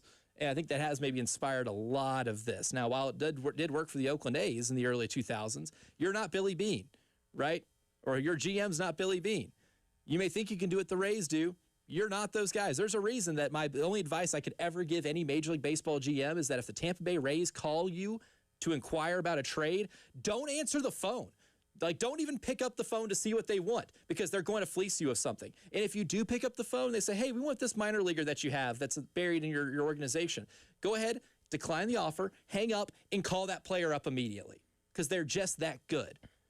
Other teams cannot replicate it as easy as they think they can. Well, strangely enough, this is very much linked to the ongoing college football conversation that we've been having. And that one is also going to continue to happen, especially the further along we get into learning what resources different teams have. Then that part of the discourse is going to be a lot more prevalent. Coming up next, though, see if we can find, is there a college football equivalent to something like we just saw? Well, there's certainly an angle. I'll try to find a parallel coming up next here in the early game.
The closest thing I could come up with to a college football equivalent of the Tarek Skubal trade, going to bend reality here a little bit, it would be like if you traded Lenore Sellers to Ohio State for someone like Tate Martell.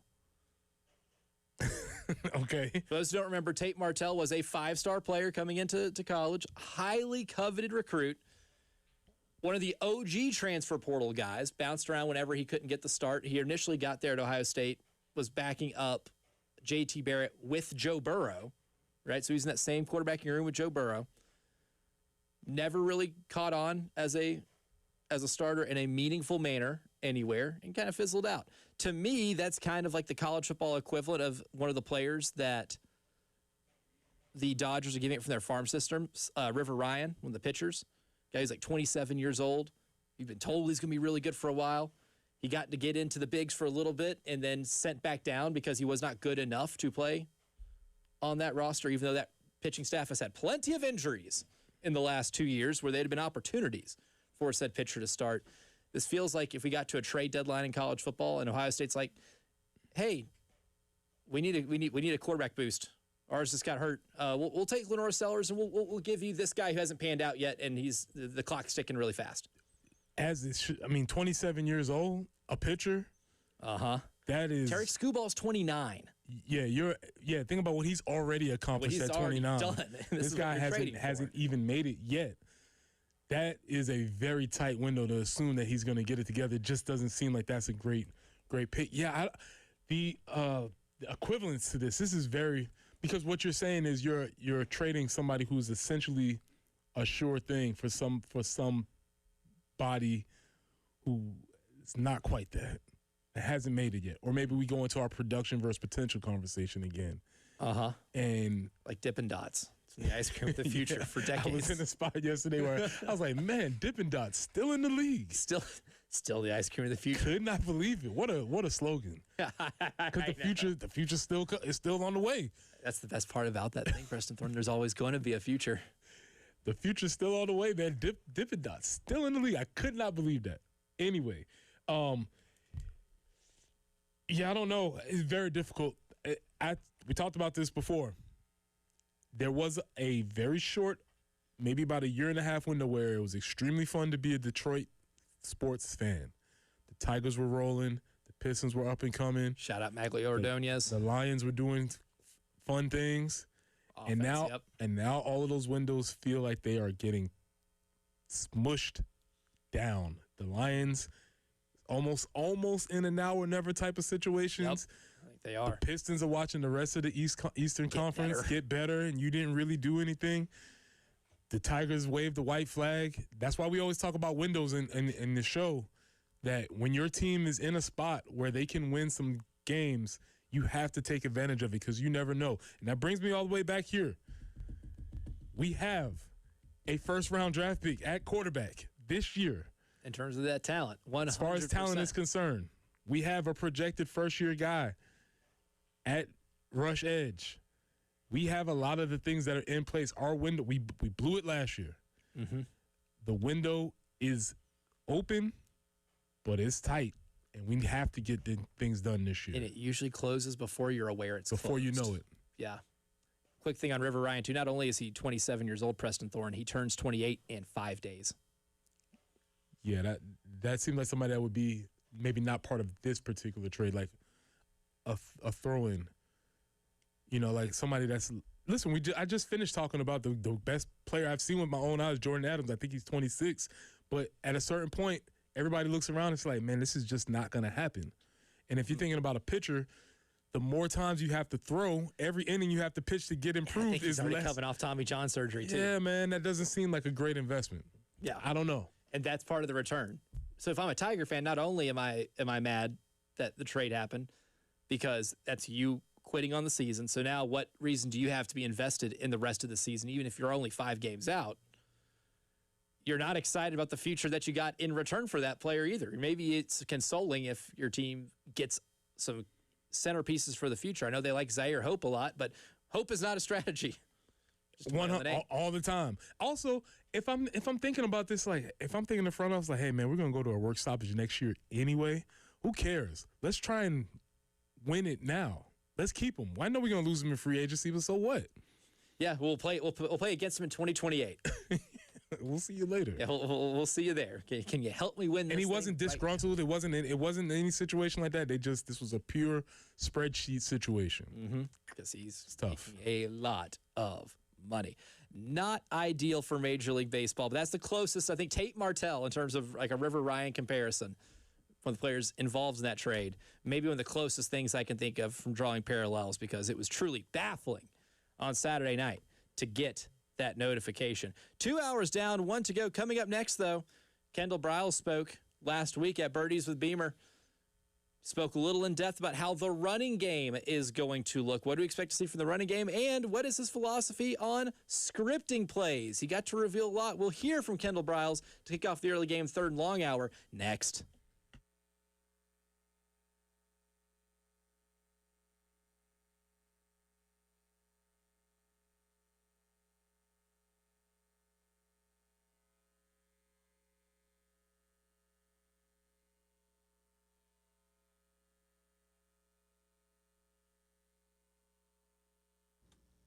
Hey, this is Jen for CHW Cabinetry in Lexington, a locally owned, women-owned business who really takes pride in themselves in unique designs and quality installations. And they did just that when we had to redo our kitchen. They helped us figure out what it was that we wanted. The design process was very easy, and the photorealistic rendering that they gave helped us envision the kitchen, so we knew that's exactly what we wanted, but also it gave us something to look forward to. In our case, when our kitchen had to be demolished during a flood. It was not fun at all, but it was such a great experience all the way through the installation process. And that's why we chose them again when we were remodeling a few things in our house in some bathrooms.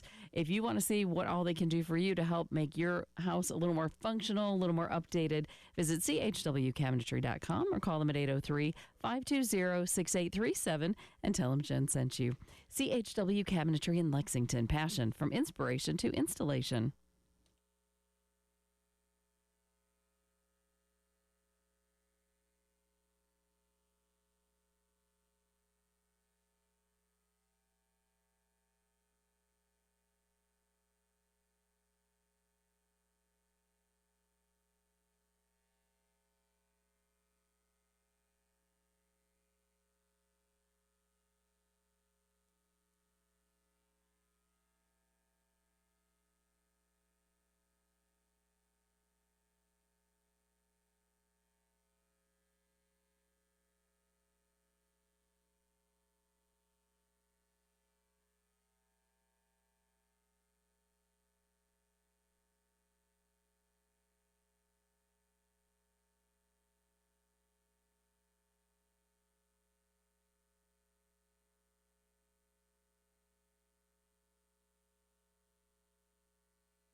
I-20 westbound at Faro Road, the right lane is blocked, so we have a lot of stop-and-go traffic from about 277.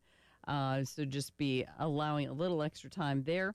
I-20 eastbound between Lake Murray Boulevard and about St. Andrews Road, also a slowdown due to an earlier accident.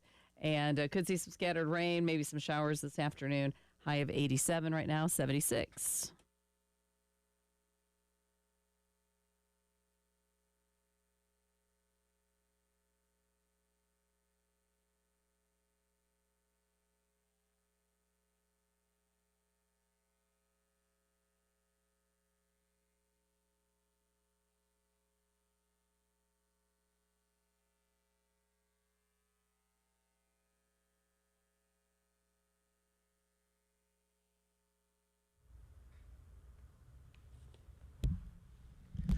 The early game, third and long hour, starts right now. I'm Elijah Campbell. He is Preston Thorne. She's Jen Jensen, our man Randy Young, here in the video control room at Studio 803, where we do the last hour of every single show. You can see that on our YouTube page at The Game TV Radio. Subscribe to get all the fun updates and whenever we go live, like on a random Saturday when we're at Wesco Brewing Bowl. Tyler Head and I were there taking school supplies. You can see a notification whenever that goes live too. A lot of pros of doing so. In the third hour of the show, we're going to kick it off with talking about some of what we heard from Kendall Briles last week. Now, we didn't get into all of it on Friday when Birdies of Beamer happened on Thursday. So there's still some stuff I wanted to get to, Preston Thorne, because one of the fascinating things about being an offensive coordinator or being a play caller is that preparation process. Really, there's almost no better way to judge how prepared an offensive coordinator can be going into a game than judging them by what they would consider their scripted plays or scripted drives. It's different with every offensive coordinator. Some will tell you 10 to 15 plays. Some will just say the first drive entirely. They have a plan for the first drive, but after that drive is over, then we're freestyling it after that. Then we're going off script. Kendall Briles revealed a little bit about his philosophy when it comes to scripting plays. Here's what Kendall Briles said to Jay and Terry last week. So I've started scripting about the first 6 plays, and I've done that about 3 years now, and maybe 4. But I think it's good. It allows, as a coaching staff, to target guys, get certain formational looks that you want to see. That way, you know how they're going to play them. So it allows you to do some things and target some guys as you want to get the ball.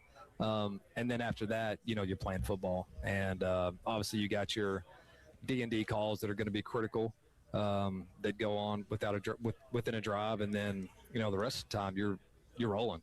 And if you see things, then, you know, you hope that, you know, if it's something that you haven't just, you know, worked a ton and you're able to call it, our guys have recall and they're able to go do it.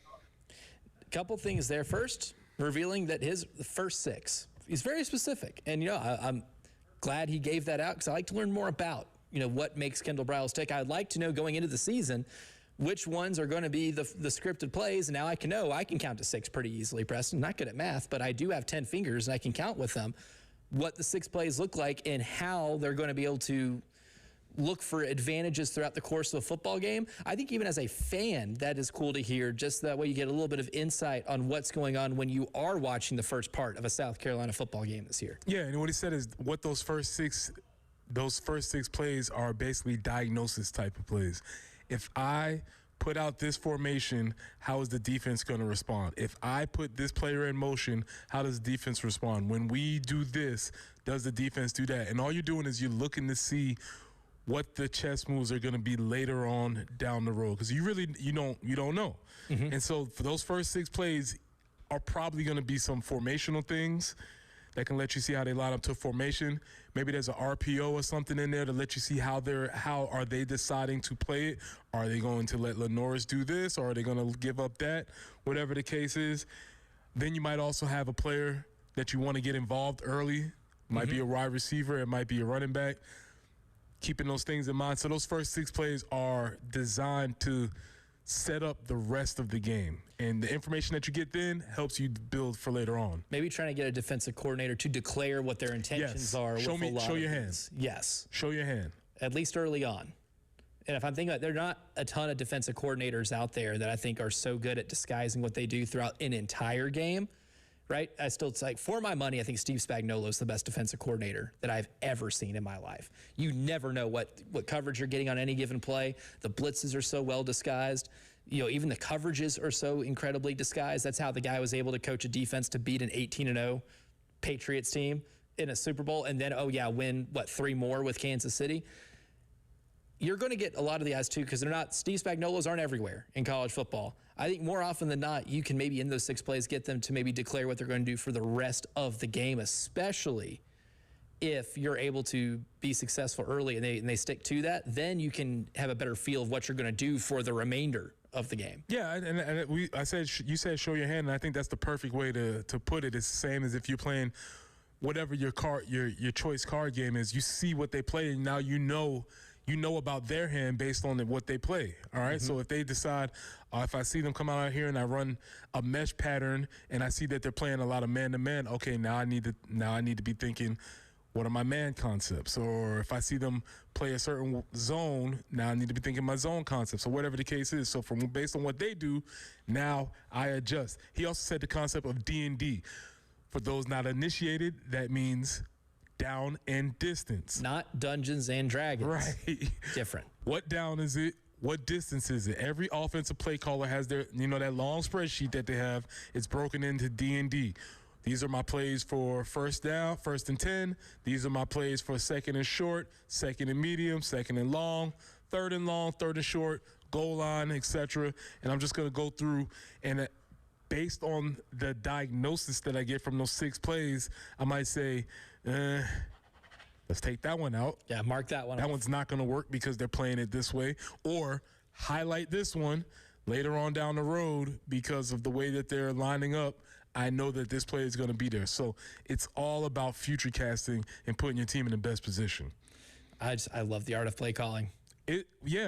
So fun. We talked about it. It's art and science. There's a combination of it, right? There's art to it where I need to have a feel for what works. I need to have a vibe check of what's going on. The old ball coach was good at that. He's the only dude. Did Kendall say where he's going to be calling plays from? Is he a sideline guy? Oh, I think. Has he said that yet? Or do we know? Sure. If it has, I have memory hold it. Well, the ball coach would just stand on the sideline, not even really access to headphones, and just be like, we're going to throw that right there. That's going to be open. I can feel it. Yep. And then some guys are science guys. They need to have every play and sheet broken down. They need to have all the input coming in. There's a lot of different ways to do it. But it's all based on the information that you're getting from the defense.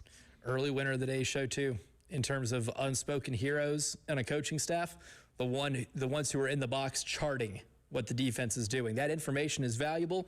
As a coordinator, you're looking for so many different things on a football field. You cannot feasibly chart that yourself throughout the course of a game. Somebody's got to do it for you.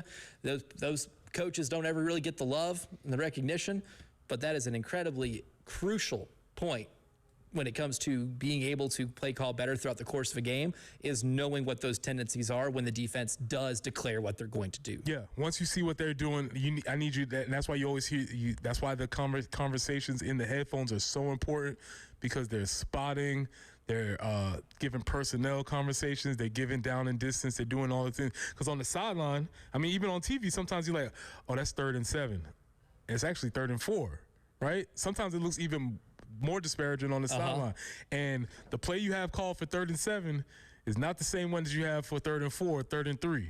Depth perception. It's all of that stuff takes into place. But most importantly, above all the nerdy stuff, a lot of coaches don't have any 2nd and 23 calls. Yes. Let me dip into my spreadsheet here for my 4th and 41 play call sheet. Right. Which, because of the sacks, because of the lost yardage plays, they had to do a lot more often last year. Yeah, how many times during the YouTube watch parties we're sitting here going, yeah, hey, do you have a play for 3rd and 26? Work on the 3rd and 26 play. Shane goes in the headphone, hey, Mike, do we have a play call for this? Nope. Halfback dive it is. Inside zone. We got nothing else for it. Sorry, I haven't filled out that part. Yeah. On 3rd down, we'll just go ahead and punt. When it comes to running the ball, though, another thing that I think was interesting about Kendall Briles' conversation with Jay Phillips and Terry Ford was the idea of how he envisions the run game, especially with a quarterback like Lenore Sellers, who maybe your best runner of the football, his ability to break tackles, his ability to escape certain situations. We've seen his escapability on display, especially in the last 6 weeks of 2024. You know that Lenore Sellers is still there. But what does Kendall Briles think when it comes to envisioning this offense's running game? He was asked this, and here was his response. Yeah, I mean, if you talk to any defensive coordinator, if you were to have Clayton on him and you ask him, probably what's the most important thing you got to do week in, week out, he's going to say we got to stop the run. So as an offense, we got to run the ball, and so that goes hand in hand. And there's a lot of different ways to do that. Just spit the ball on the perimeter are considered runs for us. A lot of our stuff is what we call mixed plays, but RPO based, and it kind of depends on what the defense does. And I got fans or direct messages to my Twitter. Why are you throwing the ball there? Well, that's because the defense is telling us to throw the ball. Like, we're reading these guys.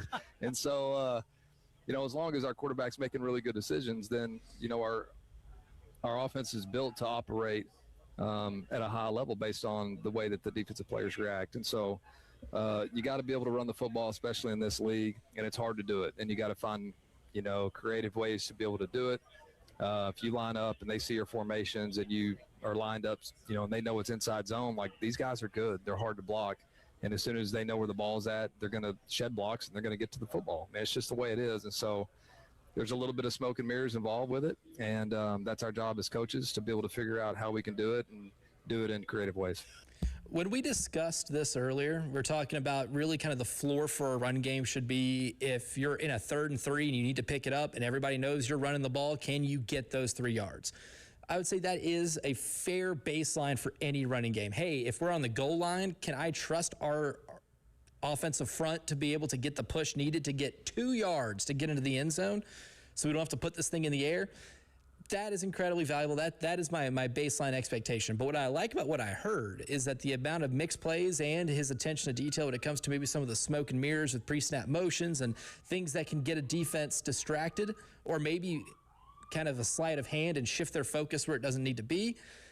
That's where I think a lot of explosives come from. And one thing about this running game last year was not explosive enough to be able to have that type of explosive play gap that you saw from their SEC peers last season. Yeah, and you talk about the art of play calling. A lot of play calling comes from confidence. Do I believe that my players can get this play done? Because if you're play calling from a point of fear, whereas you're like, oh, we have to protect this guy, or we have to not put our players in this situation, then you're limiting your options, and you all of a sudden you don't have as many chances to call those plays. And so what he was talking about is this idea. Wanted to go back to that he said, we run into RPOs, or the mixed plays as they refer to them, because of what the defense dictates.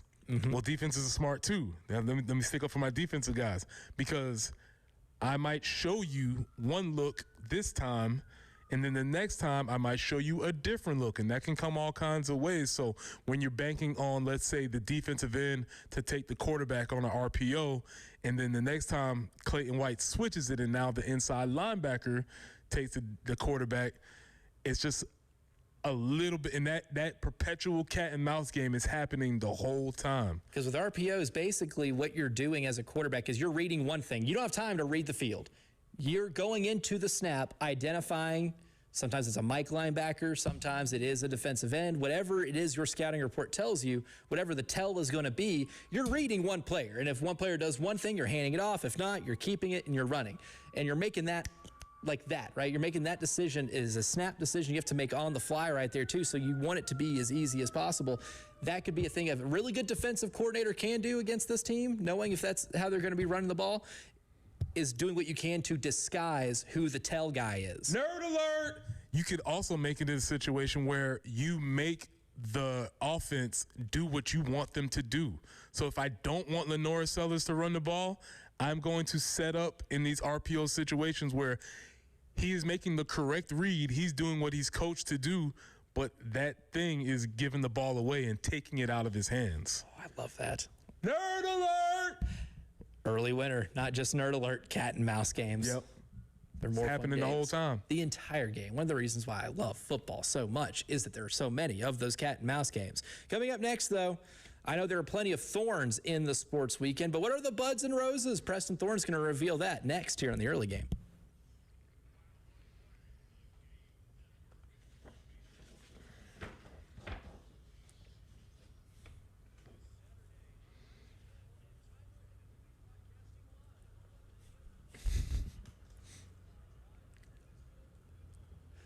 Last Saturday. No. Not anymore.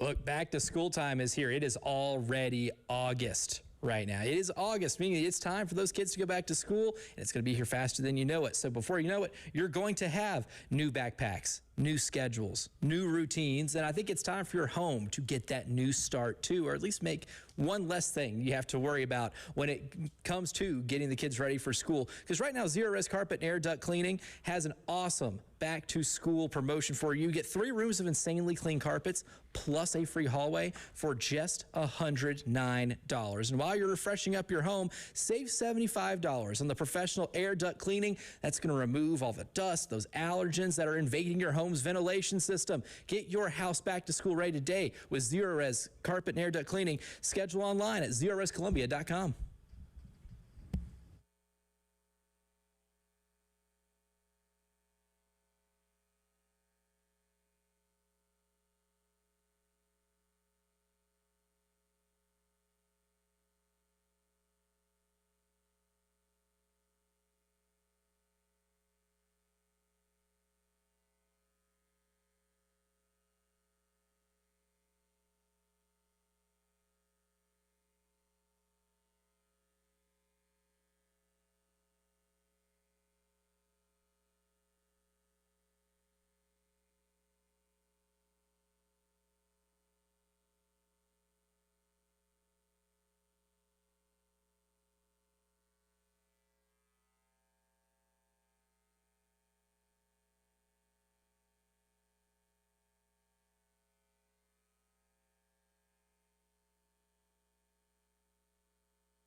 I-20 westbound at Faro Road, we do have, it appears that traffic is slow for about 1.5 miles or so.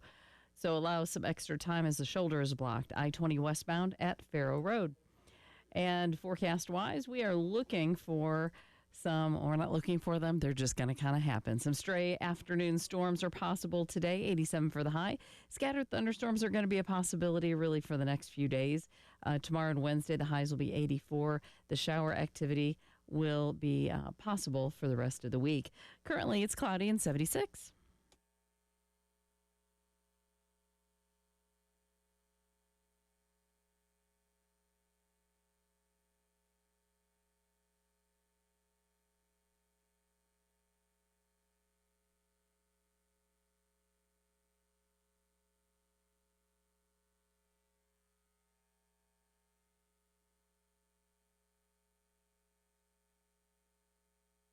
Hypothesis. There will be a lot of thorns this morning because, like we do every morning at this time, it's time for Preston Thorne to give out his accolades in the form of thorns, buds, and roses. It's time for Thorns, Buds, and Roses with Preston Thorne on the early game. 107.5 The Game. Yes, Elijah, this weekend was filled with less sports and more thorns, right? This summer's been awesome. A lot of great things happened. We had the World Cup. We had the NBA playoffs. Very fun sports summer. Yes. This weekend was not that. Not only did we have the Tyrese Sobel trade, but we also had the legal wrangling that happened with the NCAA. And wouldn't you know, the NCAA gets beat again. Fat L. And making a mess. NCAA Washington Generals in court. Is that who they are? That might even be an insult to the Washington Generals, I'm afraid. NCAA loses several times. If we have to discuss it, we will. I think as a show, this is not even spoken. We've just decided we'll talk about it if we need to get there. Yeah, once the problem really does arise. But that really led me to the conversations that were happening around the Protect College Sports Act, the PCSA as it's known in the industry, which I'm so happy to announce this is a bipartisan bill which has gathered to limit the earning powers of American workers. They have decided collectively, bipartisan, the government has decided that this issue is the one that we need to be focusing our attention on before we go to recess. Good thing there's nothing more important. That American athletes getting paid too much money is the thing that we can agree on as a government. We can't agree on anything else. Not the schools might be spending money a little recklessly when it comes to a market. We cannot agree on anything else except this. They're making too much money. And so they've decided to put this bill on the floor. It's moving. Will it get passed? We don't know. But I just thought it was very interesting. And the quote from Ronald Reagan stands here. "Hi, I'm from the government. I'm here to help." We've never said that. That does not work. And all of a sudden, these same people have gone to the federal government, hat in hand. Please help us stop spending money. Please help us. Please, we cannot contain ourselves. And it's interesting. We are protecting college sports from what or who? The people that are acting, please protect us because we're spending too much money. Please do this. It is fascinating to me how this stands. There may or may not be more conversations on this if this passes, but just the idea that the federal government has used its immense power to come together on this issue when all you got to do is just look around. And this is the thing that we could bipartisan get along with is ridiculous. Moving on. Buds, new school year. Some schools have already started. August 4th, I believe Lexington 1 started. Richland 2 starts on Wednesday. Richland 1 starts on Thursday. It is here. School year is happening. That means, just like you said in the break, I had it written down. New routines, new backpacks, new traffic. Get yourself together. The roads have been free. It's been clear. You might need to leave a little bit earlier because the school buses will be on the road. The children will be on the streets. It will be a thing. So make sure you get yourself together. We'll have more conversation about the new school year, but a bud is happening. And that obviously leads into the roses for all the staff, faculty, bus drivers, lunch ladies, everybody who makes this whole thing work. They are back. They are taking care of your snotty-nosed bad children, so make sure that you pay them the respect that they deserve, because you can't keep up with one of them or two of them, or maybe if you're Plentyfield, you got 3 or 4 of them. They have 400 of that multiplied, so give them grace, give them support. It is a new year. We need all the roses for all of our teachers. Elijah, those are our thorns, buds, and roses. The lunch ladies when I was in elementary school didn't know it. They're the MVP. Oh, for sure. They made Elijah Campbell's days happy as a young man. They had some bangers. Kids, very important people to get to know, because when you want that extra slice of pepperoni, right? Yeah, nicest to them. It'd be the night you want another chocolate milk. You got to make sure that those people know you respect. You clean up after yourself. You say, yes, sir, yes, ma'am. You take care of all of that. But yeah, man, the Protect College Sports Act is a very fascinating just study on all of these things that are happening around, because it's, as I said, and I really do love the fact that this is bipartisan, because it just shows what their priorities are. We can't be bipartisan in anything here, but we can when it comes to this. When it comes to this. You know what's really funny about this too? This is kind of like if we're doing like a Dave Ramsey show here thing where he's sitting and, we got a caller. All right. We'll go to the phone lines. The NCAA's on the line. All right, NCAA, what's your problem? And they're like, well, Dave, market's really messed up. We just spent $3 million on a center that is 8 points per game, 6 rebounds per game, and can't shoot outside of 10 feet. $3 million, huh? Yeah, we really need to change the system here. You think Dave would say, you know what? We do. We're going to help you change that. Or is he going to do the thing where he sits there with his arms crossed and he said, and this guy's only played 1 year of college basketball. That's right, Dave. Yes, Dave. He's never scored more than 15 points in a game in his career. That's right, Dave. Yes, Dave. He's only got 1 double-double, and he's 7'2" in his career. Yes, Dave. Yes, Dave. And you said you paid him $3 million to come to your school. Yes, Dave. He's going to give you that crossed arm look, and he's going to sit there, and he's going to give the Dave Ramsey look, and he's not going to say, you know what, you're right, we need to change the rules. A pretty simple solution is to just not pay that player that much, right? I think there is something to be said about schools maybe not thinking they need somebody so much that they can just say, they can't say no if a price exceeds a certain limit, because that market is inflated and inflated and inflated, and really it's just these schools competing against themselves for these, or even fueled by innuendo and incorrect information. And a very strange thing happened, because this weekend they say politics and business make strange bedfellows. This weekend I found myself agreeing with Tommy Tuberville. Upset of the century. Cadillac Williams, great running back. Roddy Brown, same backfield. Because Tommy Tuberville was like, hey man, all we wanted was limited transfers. What?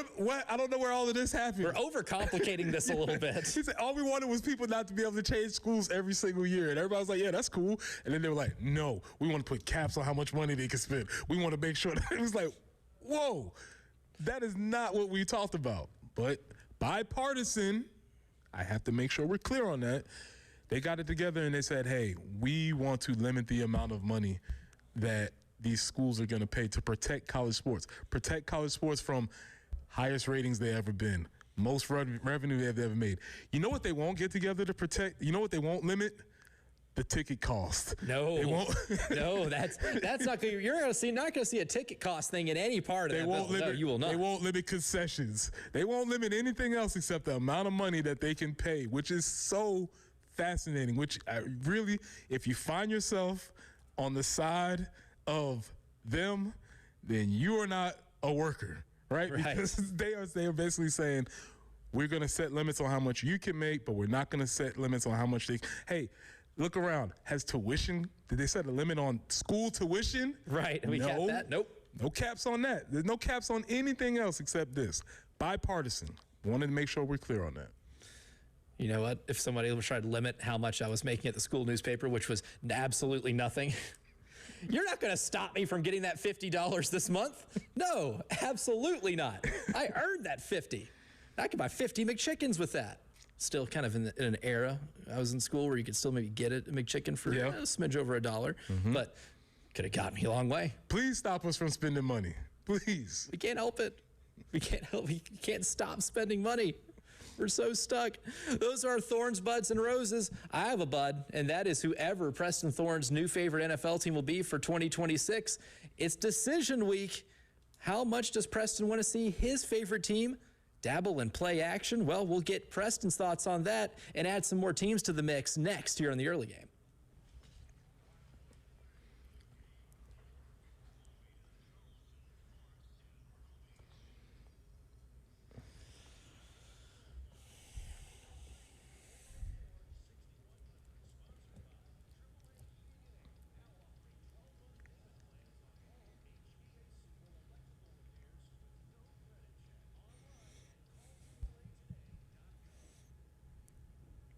When I tell you about School Cuts and Minuteman Press, I'm not kidding when I say that is the place for any type of custom apparel for businesses, schools, universities, nonprofit organizations. School Cuts, which I have a School Cuts pen in my hand right now, takes care of a lot of the screen or a lot of the printing, right? A lot of the shirts, the apparel, the hats. I've seen a ton of hats in School Cuts' building. They can make almost anything when it comes to your branded apparel, and Minuteman Press is here for the brochures, the booklets, the signage. I'm even wearing a Minuteman Press in School Cuts shirt right now. They make merch for the game. They make merch for the university. They make merch for a lot of different organizations here in South Carolina. They can easily do it for you too in a variety of ways. Whatever you can think of when it comes to taking your marketing to the next level, School Cuts and Minuteman Press has it all in one place. Visit them at 1415 Gervais Street, Columbia, or 518 Wessender Street, West Columbia.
Continuing to have a slowdown I-20 westbound at Faro Road. The shoulder is blocked, so that has traffic backed up about a mile and a half or so.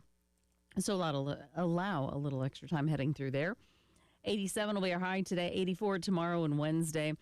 Going to see some morning clouds today. Afternoon storm is possible.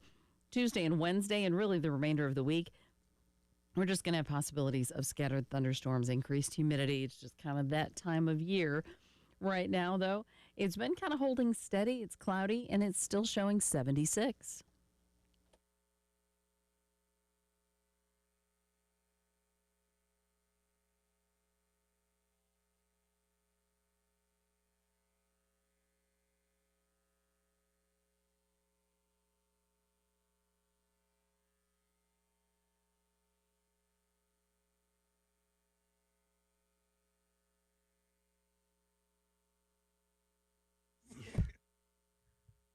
He's like, you need to do this. What the fuck? We're still trying to find Preston Thorne a favorite NFL team. He's a fan free agent, and that decision is going to be made on Friday. So for anybody that wants to chime into the text line, 803-404-6100, if you have a case to make for your team, if you want Preston Thorne to join your fandom, we're still taking submissions. We're still taking requests because we're still doing this exercise. And on Friday, we're going to find out which hat Preston Thorne puts on when it comes to becoming a fan. Do like a little commitment ceremony thing. Ooh, okay. All right. Ooh, I like that. We could probably get hats by then. I think so. At least we can get pieces of paper. Oh, that's right. We can at least do that. We can fold them into hats. You know, like the old days in school, they'd make like a crown out of cardboard or something. Yes. Yes. Oh, I like that. It's kind of like putting on the mascot head, like the Lee Corso thing, right? There you go. Yep. If we had more time, I'm sure there are Halloween costumes of these mascots that you could get. We could pull something off. But we're still trying to find him a favorite football team. Today, I wanted to go into more play style type things that could be separators for some of the teams at the top. Because there's a cluster of teams with 4 matches with Preston Thorne. Funny enough, the New York Jets are one of them. A lot of them with 3 and a lot with 2. We need some separators here, right? We need to start narrowing this down. So today, when it comes to stylistic preference, we're doing play action. And it's percentage of play action plays because teams play different numbers of plays every single game. So I went to Sharp Analytics, Warren Sharp's analytics website, and looked at the percentage of play action plays run by NFL teams and tiered them accordingly. So it's going to be on a scale of 1 to 8. It's 8 groups of 4. The lower the tier, the less the play action that offense ran. So the higher the tier. So tier 8 is the 4 teams that had the highest percentage of play action plays last season. I've been on record saying my favorite offense was the Indianapolis Colts Peyton Manning era-esque offense when they had edge, and essentially every play was an outside zone until it wasn't. That was my favorite. That's my favorite offense, and so play action is a huge part of what I enjoy for offenses. So turn me all the way up. Give me an 8. He is going at an 8. These 4 teams that Preston just matched with ran the highest percentage of play action last year. I should probably highlight a different color so I could read it. That would be the Los Angeles Rams. Okay. The Chicago Bears. Jen? A little bit of action there. Chicago Bears. The Indianapolis Colts. Not as much fun. Is Danny Dimes going to be handling it? If he recovers from that Achilles. I'm skeptical for somebody that tore their Achilles in December to be ready by week 1, but modern medicine's a wild thing. I just saw Jason Tatum do it in like 9 months. So maybe you have Danny Dimes to start the season. Or maybe it's Anthony Richardson or Riley Leonard. It could be anybody. But the 4th team, I wish I could say it's going to be better, the Arizona Cardinals. Oh, no. Elimination immediately, An right? immediate elimination of the team that was held hostage. Yeah, they were being held hostage by Jacoby Brissett, which, come on, man. No. What self-respected franchise would do that? See, none of them. None of them. Even the Steelers kind of simped for Aaron Rodgers this offseason. Jacoby Brissett could be your best backup quarterback in the league. He cannot be your starting quarterback. He's a great option if things go wrong. Carson Beck starts this season by which week? 5. Week 5. Mark that down. I think so. Yep. Mark that down. Carson Beck, week 5. In fact, what they should start Carson Beck and bring in Jacoby Brissett to stabilize the situation. That's what they should do. Because there's not franchise quarterback expectations. Yeah, we know what we get with Jacoby Brissett. You said the Rams? Mm-hmm. And I think that is match number 5. Oh, okay. With the Rams. That was one of the ones with 4. And then when it comes to the Cardinals, that is match number 2. With the Bears, I want to say that is your first or second. Maybe second. I think because we did talk about third as your third match with the Chicago Bears. Okay. And then the Indianapolis Colts also have a few, if I'm not mistaken. No, that was only their second. For some reason, I was thinking more. But I think they had the bell cow back tier that you wanted. Which makes sense, right? The bell cow back with the play action. If you have that you have something working, you have something working for you. I do think the Rams are very interesting because one of my criteria was that we have a window that's closing. There's some urgency there with Stafford, them being aggressive and going after Myles Garrett. Is Aaron Donald coming back? Sean McVay, actual prodigy, not getting number 2. You got to win number 2. He's got to win number 2 to really cement himself, but he's gotten the one of just watching his process because he easily could have fell a victim to nepotism, blah, blah, blah, blah. Nah, this dude is the actual real deal. Still one of the youngest coaches in the league. It feels like he has been the youngest head coach in the league for a decade, which shouldn't be the case. But an actual prodigy. So they could be very interesting. Again, 5. They are now the leader in the pack here. The only one with 5 matches, and there is a real threat that Aaron Donald does come back. Still nothing official yet. Still a likelihood, I believe. But when it comes to the play action part too, the thing about what made Matthew Stafford an MVP last season, he killed teams under center. Absolutely killed them. His numbers under center last year were so good. And that's one thing when you talk about a lot of young quarterbacks in the league, which we're getting, a larger influx of them. We are seeing a generation of quarterbacks retire out. Aaron Rodgers is part of that. Matt Stafford's part of that. They're part of just really a different era, right? What you see now is a lot of quarterbacks coming in from college that are going under center less and less and less and less. And it's a lot of the college game, maybe manipulating some of the things that are different than the NFL, like hash mark distance, like rules at the line of scrimmage of how far you can block downfield. That's why you see more RPOs in college than you do in the NFL. But the Los Angeles Rams do play action so well, and Matthew Stafford is still so good under center that it almost feels like the last of a certain era of quarterback where they used to predominantly take snaps there. Yeah, you're saying that, it makes me think of the idea of, since school is starting, the idea of writing in cursive, right? Don't ask me to. Exactly. Lost it. Right? There's a generation that's probably a very distinct generational gap between you and I, is that there was a generation who had to learn and write in cursive. That was part of what you had to do. And then we decided that we didn't need to do that anymore, which there's arguments either way. That's cool. Right. But the point is, there's a group of people who cannot do it. So if they can't write it, they can't read it, et cetera, et cetera. Same thing with this drop back quarterback. If I never had to do it in college, now when I get to the NFL, you're either not asking me to do it, which eliminates a substantial amount of the playbook, or you're asking me to learn it and you're putting me behind a learning curve. So that is very fascinating that the old school guy can still get behind center, because that opens up a level of playbook that you didn't have before. That's what's so fascinating to me, too, is I watched a YouTube video. Brett Coleman, who does a lot of really good work in terms of film breakdowns, was doing a Sam Darnold study, right? And he was looking at plays from his rookie year and his early days with the New York Jets and comparing it to what you see with the Seahawks. He said the biggest thing is going under center. He got better in the shotgun, but he got significantly better under center, significantly better in play action, and it changed the course of his career. And there's showing plays of where he's missing guys and misreading defenses, because it's different. In RPO, you're making that read still facing the line of scrimmage. In a traditional play action set, your back is to the defense. And, of course, NFL defenses are so good at disguising. What you see at the line of scrimmage at the snap can be completely different by the time you turn around and face the defense after that play fake. And he made the argument that was where a lot of college quarterbacks really struggle right now. And you could see it in Sam Darnold's tape, right? Obviously being with Kevin O'Connell helped. But somebody like Matthew Stafford, if you're a one-year fan, a guy who's got this down to a science, maybe better than almost any quarterback in the National Football League, gives you something to cheer for a lot easier.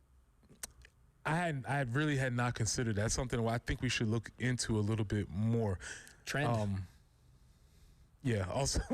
Also, if you need any ammo for as to going under center versus taking a shotgun, all you have to go back is to LSU. And it wouldn't take you long to find it if you started from the beginning, because it was the first play. Fumble. It's always a game, Kyle. Yeah, there's a tie in there somewhere. Yeah, I wouldn't consider that one a winner, but we'll give you our Winners of the Day show, brought to you by the Golden Spur next.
Winners.